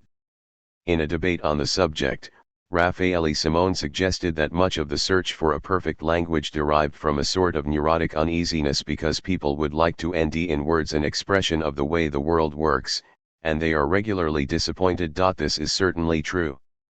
In the legitimist tradition, the assertion of the sacrality of language aims not so much at reconstructing a primogenial language as at rediscovering the traces of our natural languages. The intent is of all to question the materialistic claims of all the Epicurean, polygenetic hypotheses and then to reject every conventionalist theory as a way of separating language from the very source of truth. Since it is linguistically difficult to demonstrate that a relationship exists between words and the essence of things, not least because of the plurality of languages, the way followed by the monogeneticists does not differ much from that of the most fanciful etymologists of the past, Isidore of Seville at their head. The fact that many of these etymologies also reappear in some contemporary thought, in Heidegger for example, only indicates the toughness of the dream, or perhaps an irrepressible need to have some contact with being. If we take a look at the text in which Maistre discussed at greatest length the nature of languages, his Soirées de St. Petersburg, we see that the RST declarations simply repropose what is found even today among authors who hark back to tradition as the source of all knowledge, opposing the degenerate learning of a secularized culture, modern, enlightened, or scientistic. Listen to wise antiquity on the subject of the RST men. It will tell you that they were wondrous and that beings of a higher order deigned to favor them with the most precious of revelations. On this point all agree, the initiates, the philosophers, the poets, history, legend. Asia and Europe have a sole voice. This accord among reason, revelation, and all human traditions represents such a demonstration that it can be contradicted only in words. Men therefore have not only begun with science but with a science different from ours and superior to it because it began at a higher level, making it also very dangerous. And this explains why science, at its beginnings, remained closed within the temples, where nally it became extinguished when this aim could serve no purpose save to burn. But just when readers might expect proof of this theory, they always end themselves confronted by inconsistent, circular arguments. Maistre recalls that Julian the Apostate in one of his discourses called the sun the seven-rayed god, and he wonders where the emperor found such a singular attribute. His answer is that the idea could have come to him only from the ancient Asiatic tradition to which he recurred in his theurgic renovation. Maistre cites for example, the sacred books of India, which speak of 7 virgins gathered to celebrate the advent of Krishna when the god suddenly appears to them, inviting them to dance. When the virgins object that they have no dancing partners, the god divides himself into 7, giving each virgin her own Krishna. There is really nothing so strange about Julian's choice of imagery, inasmuch as the hebdomad, the mystique of the number 7, is found in many ancient cultures and Julian could have absorbed it either from Indian sources or from others. But what indicates a strange disjuncture of thought is the series of examples that follows hard upon Maistre's evocation of Julian. First of all he notes, the true system of the universe was known from most remote antiquity, as is shown by the pyramids of Egypt, which are rigorously oriented according to astronomical criteria. Then, whether as proof or consequence of this fact, we observe that a people like the Egyptians, who could create colors that have lasted 30 centuries, raise boulders against every law of mechanics to a height of 600 feet, carve in granite birds of all known species, could hardly fail to excel in every other art, and therefore they must have known things of which we are ignorant. Finally, in Asia, consider the ancient astronomical observations carved on the walls of Nimrud, which rose on land still damp from the flood. All this drives one, notice the conclusion, to ask oneself, where will we collocate then the so-called eras of barbarism and ignorance? We cannot see a direct rapport between the metaphor of the 7 rays and the pyramids unless it is to be found in the fact that different myths and archetypes tried to explain astronomical phenomena and furnished a pre-Galilean version of a world written in mathematical characters.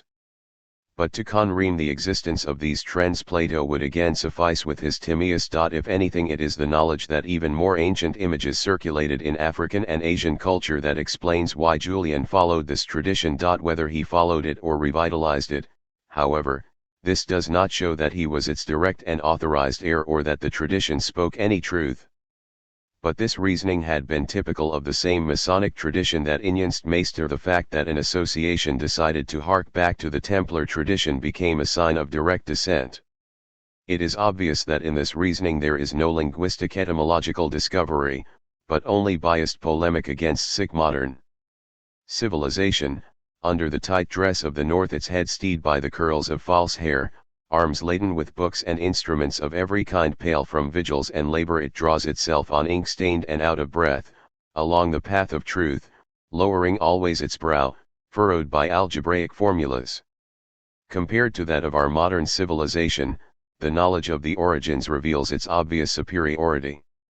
As far as it is possible to observe the science of the primitive ages, despite the enormous distance we see it always free, independent, it does not so much walk as why, and in all its bearing there is something aerial and supernatural. It ings its hair to the wind, beneath an oriental mitre. The ephod covers its bosom, lifted by inspiration it looks only at the sky, and its scornful foot seems to touch the earth only to detach itself from it. Although this primitive science never asked anything of anyone, and relied on no human support, we still have proof that it possessed the most rare kinds of knowledge.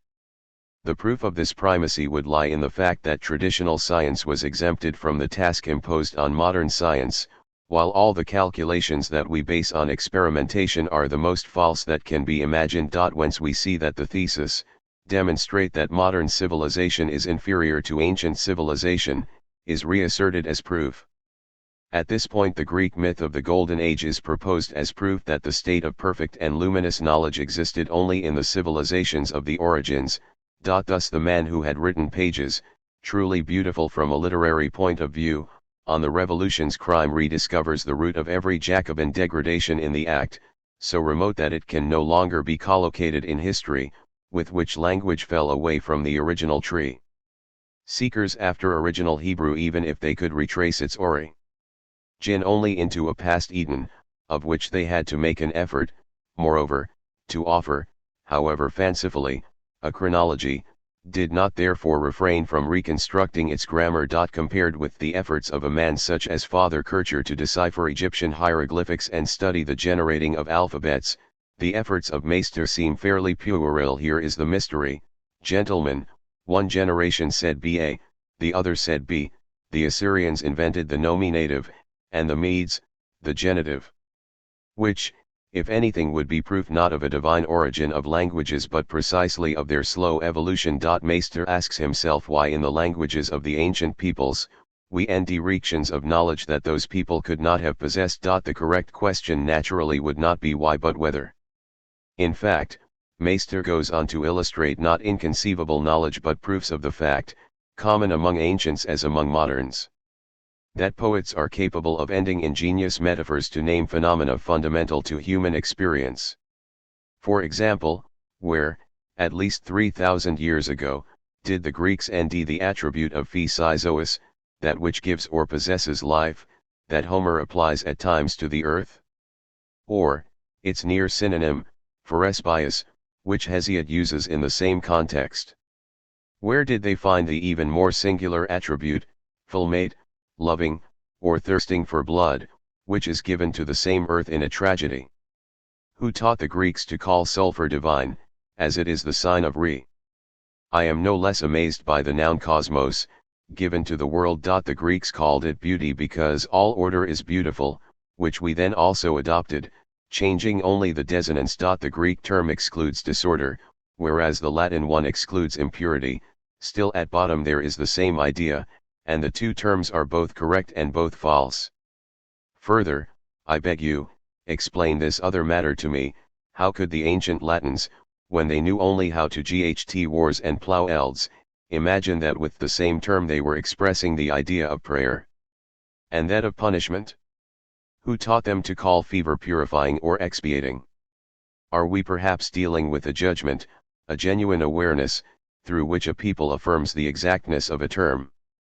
But do you believe that judgments of this sort could have been formulated in a period when people barely knew how to write, when a dictator tilled his own eld, when they wrote verses that Varro and Cicero already could no longer understand? These words, and many others that could be abundantly cited, found in all Oriental metaphysics, are obvious remains of more ancient languages, erased or forgotten. Here we are simply demonstrating that every epoch had its poets, capable of naming things in an unusual and perspicacious fashion. Or, at most, we are repeating, in a simplified form, a thesis inspired by Vico on the metaphoric origin of language that is, if anything, a reaction of the perceptive freshness of ancient peoples, not of their presumed occult knowledge. It hardly seems that any profound learning was necessary for agrarian peoples to call the earth life-giving as they lived, in fact, on the earth's fruits. Meister was a vigorous thinker capable of historically based critical judgments. It suffices to look at his contestations of the Templar myth of the Scottish Masonry, and he was not ignorant of the attempts made to construct an a priori philosophical language from Bacon to Wilkins and beyond. He perceives the contrivances of the artificial languages proposed in the course of the previous 2 centuries, to which common sense would reply that natural languages seem more exible in handling our experience. But then this position, which, thus enunciated, would prove disastrously enlightened, in Meister's discourse is radically transformed. To demonstrate the agility of natural languages, Meister cannot avoid recurring to another notion, born in the 18th century, that of the genius of languages. But the notion of genius recalls that of polygenesis, or at least of autonomous development, unreconcilable with any monogenetic hypothesis. Meister thus nds himself entangled in a line of reasoning that leads to wild paralogisms. I would like, however, to underline a fact, whose obviousness is undeniable, namely, the prodigious talent demonstrated by young peoples in forming words and, on the other hand, the absolute inability of philosophers to do the same in the most recent centuries. I recall that Plato already points out this talent of peoples in their infancy. What is amazing is that they give the impression of having followed deliberate criteria, thanks to a precise system of agreement, despite the fact that this was from any viewpoint strictly impossible. Every language has its genius, a genius that is unique, therefore we must exclude any idea of composition, of arbitrary formation, and of antecedent convention. The notion of genius does not exclude convention, unless the former is understood as a kind of mystical insufflation that comes from outside the linguistic formative process. Meister decides to isolate the genius specific to Greek and to Latin in some morphological characteristics of the 2 languages, an admissible method, without making any decision as to the precision of the analysis. Thus he observes that in Greek compound words can be formed, in which the 2 parts generate a second meaning, without therewith becoming unrecognizable, whereas Latin tends to shatter the words in such a way that from their fragments, chosen and joined through some unknown and quite singular agglutinations, are born new words of surprising beauty whose elements are no longer recognizable except to a trained eye. But here is the proof. From these 3 words, caro data v irmibus, they have formed the word caetaver, meat abandoned to the worms. From 2 other words, magis and valo, they have made malo and nalo, 2 splendid verbs that every language, Greek included, can envy. Latin. The French have not totally ignored this system. For example, to give a name to those who were our ancestors, they formed the word ancêtre joining part of the word ancien old ancient with the verb être to be, just as they formed the term befroi alarm bell, joining belle beautiful and affroy fright. You see then how they utilized the two terms duo and ire to form the verb dur, to go in a pair, and, through natural extension of the verb conduer conduct lead, diriger direct. With the personal pronoun se, with the relative adverb of place or outside, and with the verbal ending tier, they formed s or tier to go out, that is, sehors tier to put one's own person outside the place where it was. All this to me seems wondrous. This passage displays two contradictions. In the RST part, the fact that two languages evolved through different morphological rules is, if anything, as we have said, an argument against monogenetism. In the second part, with a specific quotation from Isidore Maester tries to play the etymological card. But at least the etymology of the 17th century monogenicists consisted of showing how the words of each language had developed from a single Hebrew root, the only one, for that matter, to have a presumed iconic or motivated relationship with the thing signed. Here, on the contrary, the game consists of demonstrating that within each language, and with quite different mechanisms, compound words can be created whose meanings are born from the sum of the meanings of their simple components, which is what happens in the natural languages when they compose terms like screwdriver, corkscrew, parasol, or when spontaneous agglutinations are born, as in the transformation of Mediolanum into Milan, though, alas, this never happened with the Latin word cadaver.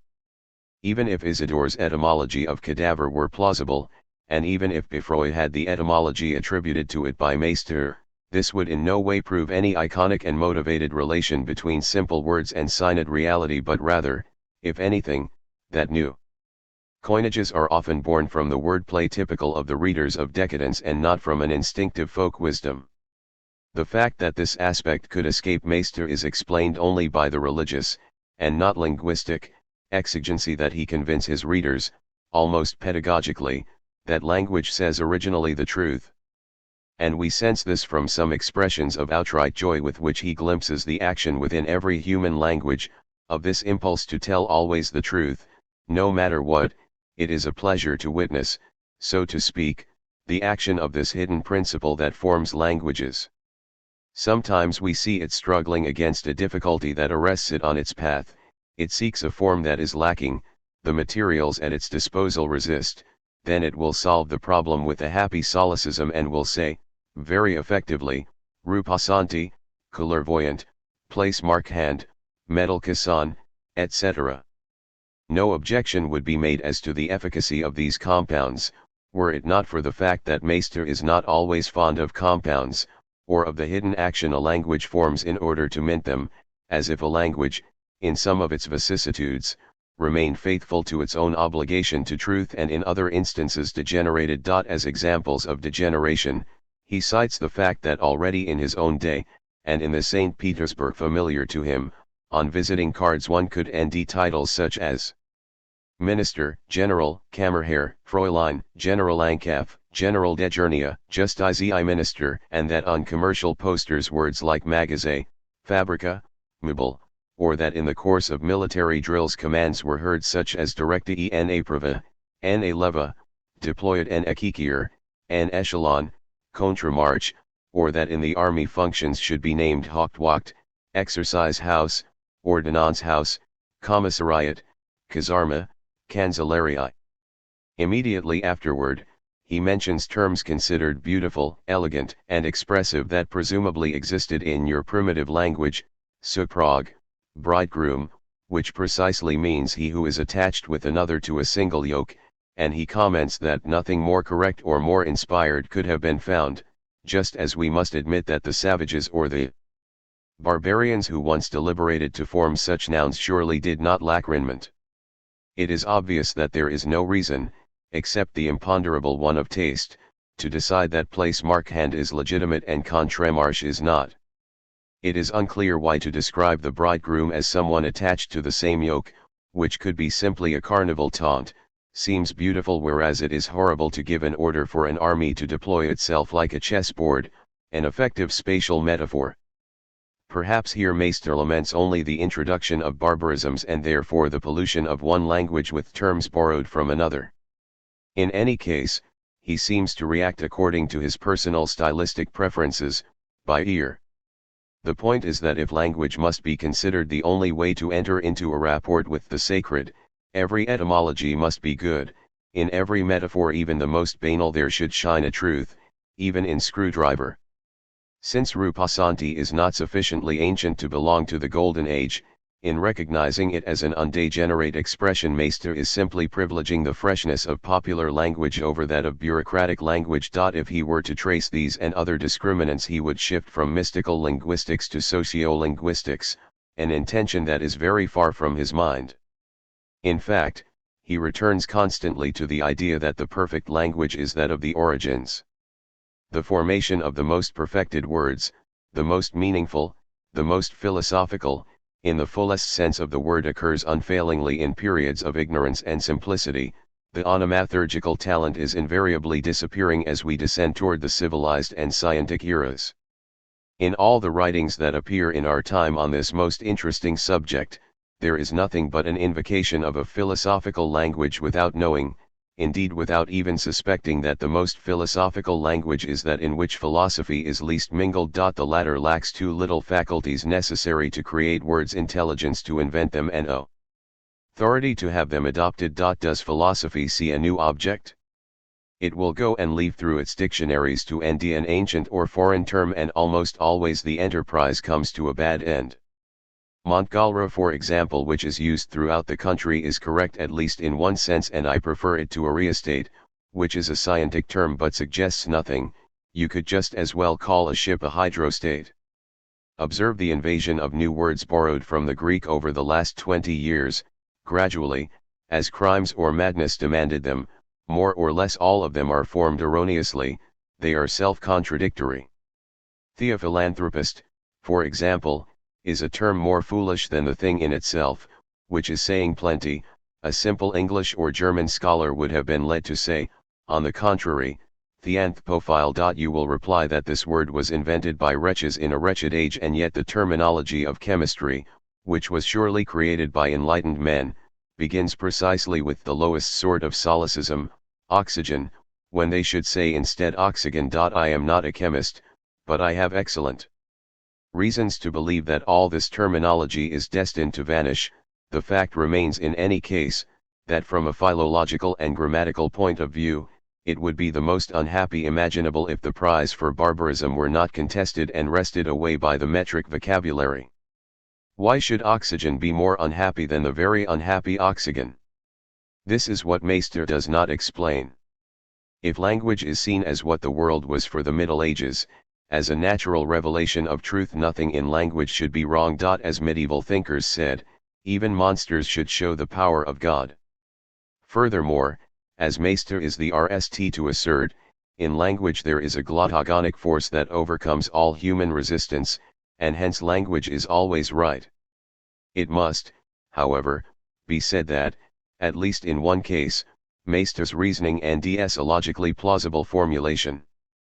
He seeks, in effect, to distinguish three concepts: the historical paternity through which every language derives from another, all tracing their ancestry back to the same, primogenial source; the autonomous force whereby every language develops its own genius; and the presence within each language of a superlinguistic force, a sort of divinely bestowed energia that causes, within each language, without necessarily any historical descendants or borrowing, the same miracle of the primordial language to take place. Thus the following passage becomes comprehensible, as it denies thesis in the RST paragraph and affirms thesis in the second. What can be said of the surprising analogies to be found among languages distant from one another in time and space, thus guaranteeing that any possible contact between them is impossible? Bear in mind that I do not refer to the simple resemblances found among words that the language has acquired simply through contacts or communications. 2. I speak only of the similarity of ideas, proved by words that are synonyms as to meaning, but different in form, thus excluding any idea of borrowing emphasis mine. I will conne myself to pointing out a quite singular case, when it was a question of expressing some idea that in its natural expression could have proved indelicate, The French were often able to nd the same paraphrases already used by the Greeks in their day to avoid indecent words, which may seem even more extraordinary if you read that in this respect the French acted on their own, seeking nothing from their usual intermediaries, the Latins. But after the assertion that every language resolves its own problems by itself, thesis emerges which sets out to prove that it is no longer a language's autonomy but rather the existence of an original and divine force, the word, that becomes the source of every language. If our century has not succeeded in discovering the truth about the origin of language, as about many other questions, the reason is that it was mortally afraid of discovering it. Languages had a beginning, but the word, never, not even with man. It necessarily preceded languages. Words, in fact, derive directly from the word. Every language is born, like an animal, through an explosion and a development without man's ever having passed from a state of aphony to the use of the word. Man has always spoken, and if the Jews deemed man as speaking animal, they did so for a sublime reason. But then, immediately afterward, and without a break, thesis, rejected in the RST paragraph, is reproposed. When a new language is formed, it is born in the bosom of a society that already has a complete mastery of language, and the action or principle that presides over this formation cannot arbitrarily invent any word. It uses only those that it nds around itself or that it summons from farther off. Emphasis mine, it feeds on them, grinds them, digests them, and never adopts them without having altered them, greatly or slightly. Finally, to underline the, always good, naturalness with which each single language, grinding or digesting previous elements, forms always suitable words, there is a gloss. There has been much talk of arbitrary signs in a century in which people have grown passionate about every coarse expression that would exclude order and intelligence, but arbitrary signs do not exist and every word has its own reason. This negates what was previously asserted, namely, that having invented oxygen was a sign of degeneration. In fact, Meister is biased. He thinks, from the beginning, that the modern inventors of oxygen were degenerate, inasmuch as they were modern, while the ancient inventors of cadaver were right, inasmuch as they were ancient. He is not seized by the suspicion that not even the ancient inventors of cadaver were the original name giver. However, we also accept the proposition according to which languages live on borrowings, they transform and adapt, and yet their every word is natural and motivated. If Meister returned to his example of Rupassanti, he would nd that there is a motivation for the compound, but he would not be able to explain the motivation of Ru and of Passer, unless he repeated all the contortions of the classic etymologists. Thus arriving at the crucial point, he gives up. Or, rather, he probably believes that he is not giving up if the following passage is the expected demonstration. But the total mutual contradiction of the provided examples forces us, in the interest of the reader, to mark within the passage the various theses, all in disagreement among themselves, that it demonstrates. In our view, the theses are the following. Thesis of obscure borrowing. Sometimes in a language there existed a word that then somehow passed into another language, which abandoned it but passed it on to a local dialect. For this reason, we may nd in an alpine locality a word used today in the Slavic area. This thesis, however, does not explain why words must wreak the nature of things, nor does it say that they do wreak it. Thesis of autonomous invention. Sometimes a word is invented by analogy with a foreign term, sometimes by metaphor. Then each language invents its own terms and does so following quite different criteria. Thesis of original iconism. A language does not invent words, it nds them already made, in accord with nature. No proofs follow. Thesis of evident and multiple borrowing. One language borrows words from different languages, for the widest variety of reasons. This is how, without a break, four mutually incompatible theses are affirmed. Thesis of obscure borrowing. You recall perhaps that in this country bran, in Latin furfur, is called bran. On the other side of the Alps the civet owl is called saka. If you were asked why the two peoples chose these two phonetic expressions to express the two ideas, you might perhaps be tempted to reply, because they felt like it. These are arbitrary choices. and you would be mistaken.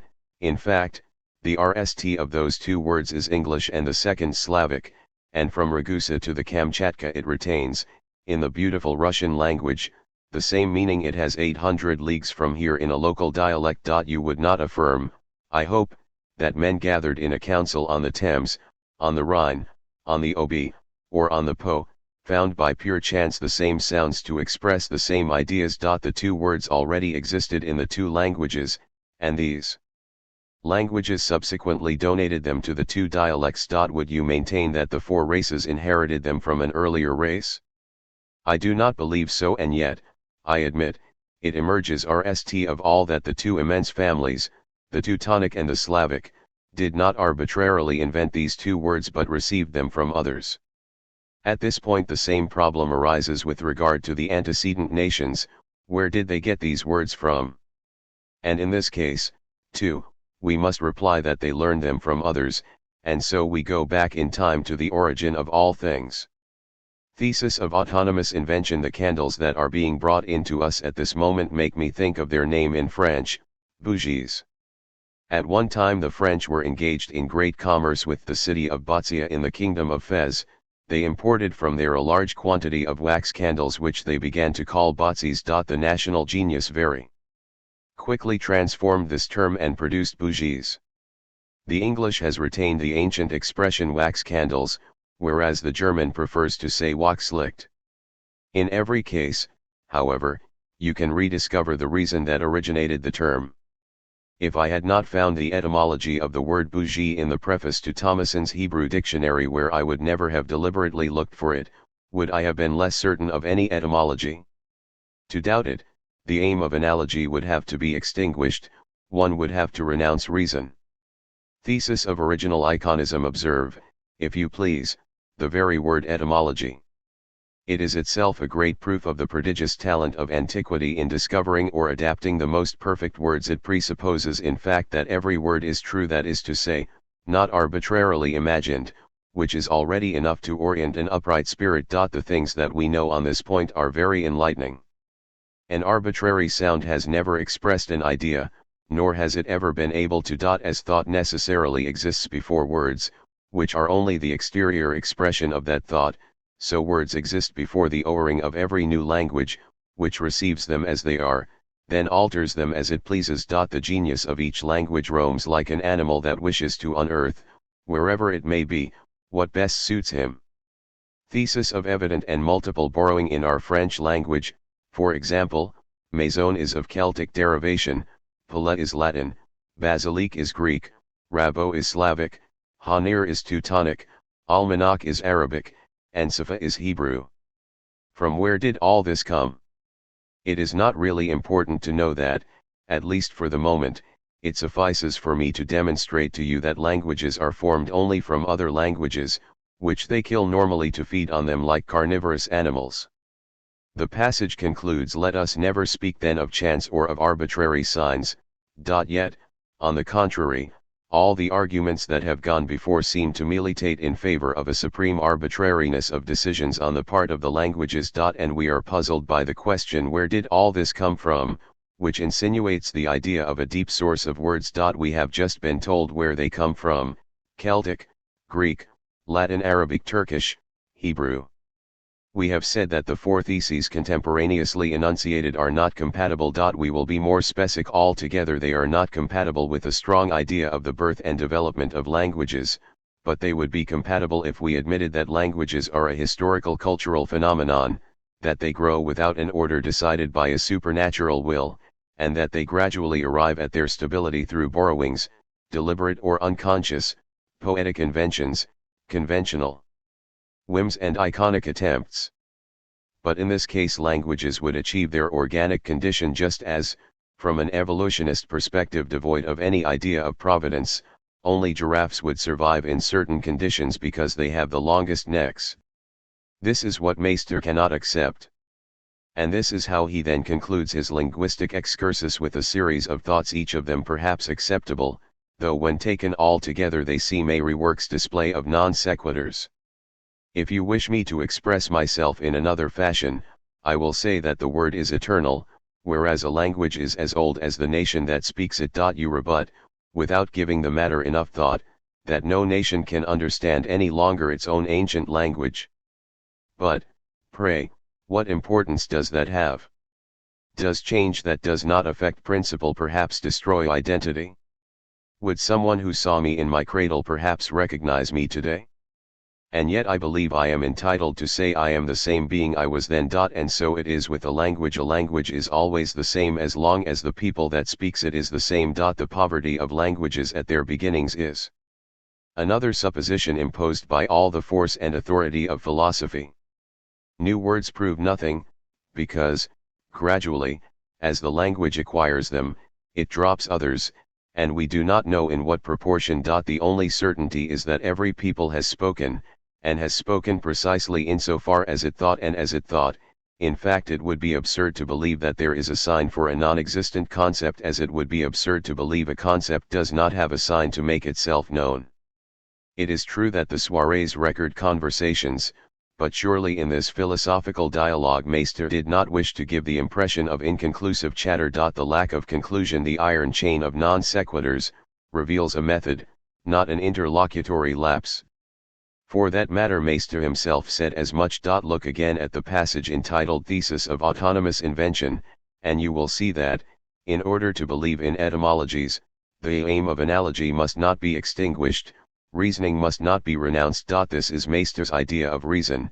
To reason means to entrust oneself to any analogy that establishes an unbroken network of contacts between everything and every other thing. This can be said, and it must be done, because it has been assumed that this network has existed since the origin. Indeed, it is itself the basis of all knowledge. It is typical of reactionary thought to establish a double equation, between truth and origin and between origin and language. The thought of tradition serves only to conream a mystical belief that arrests any further reasoning.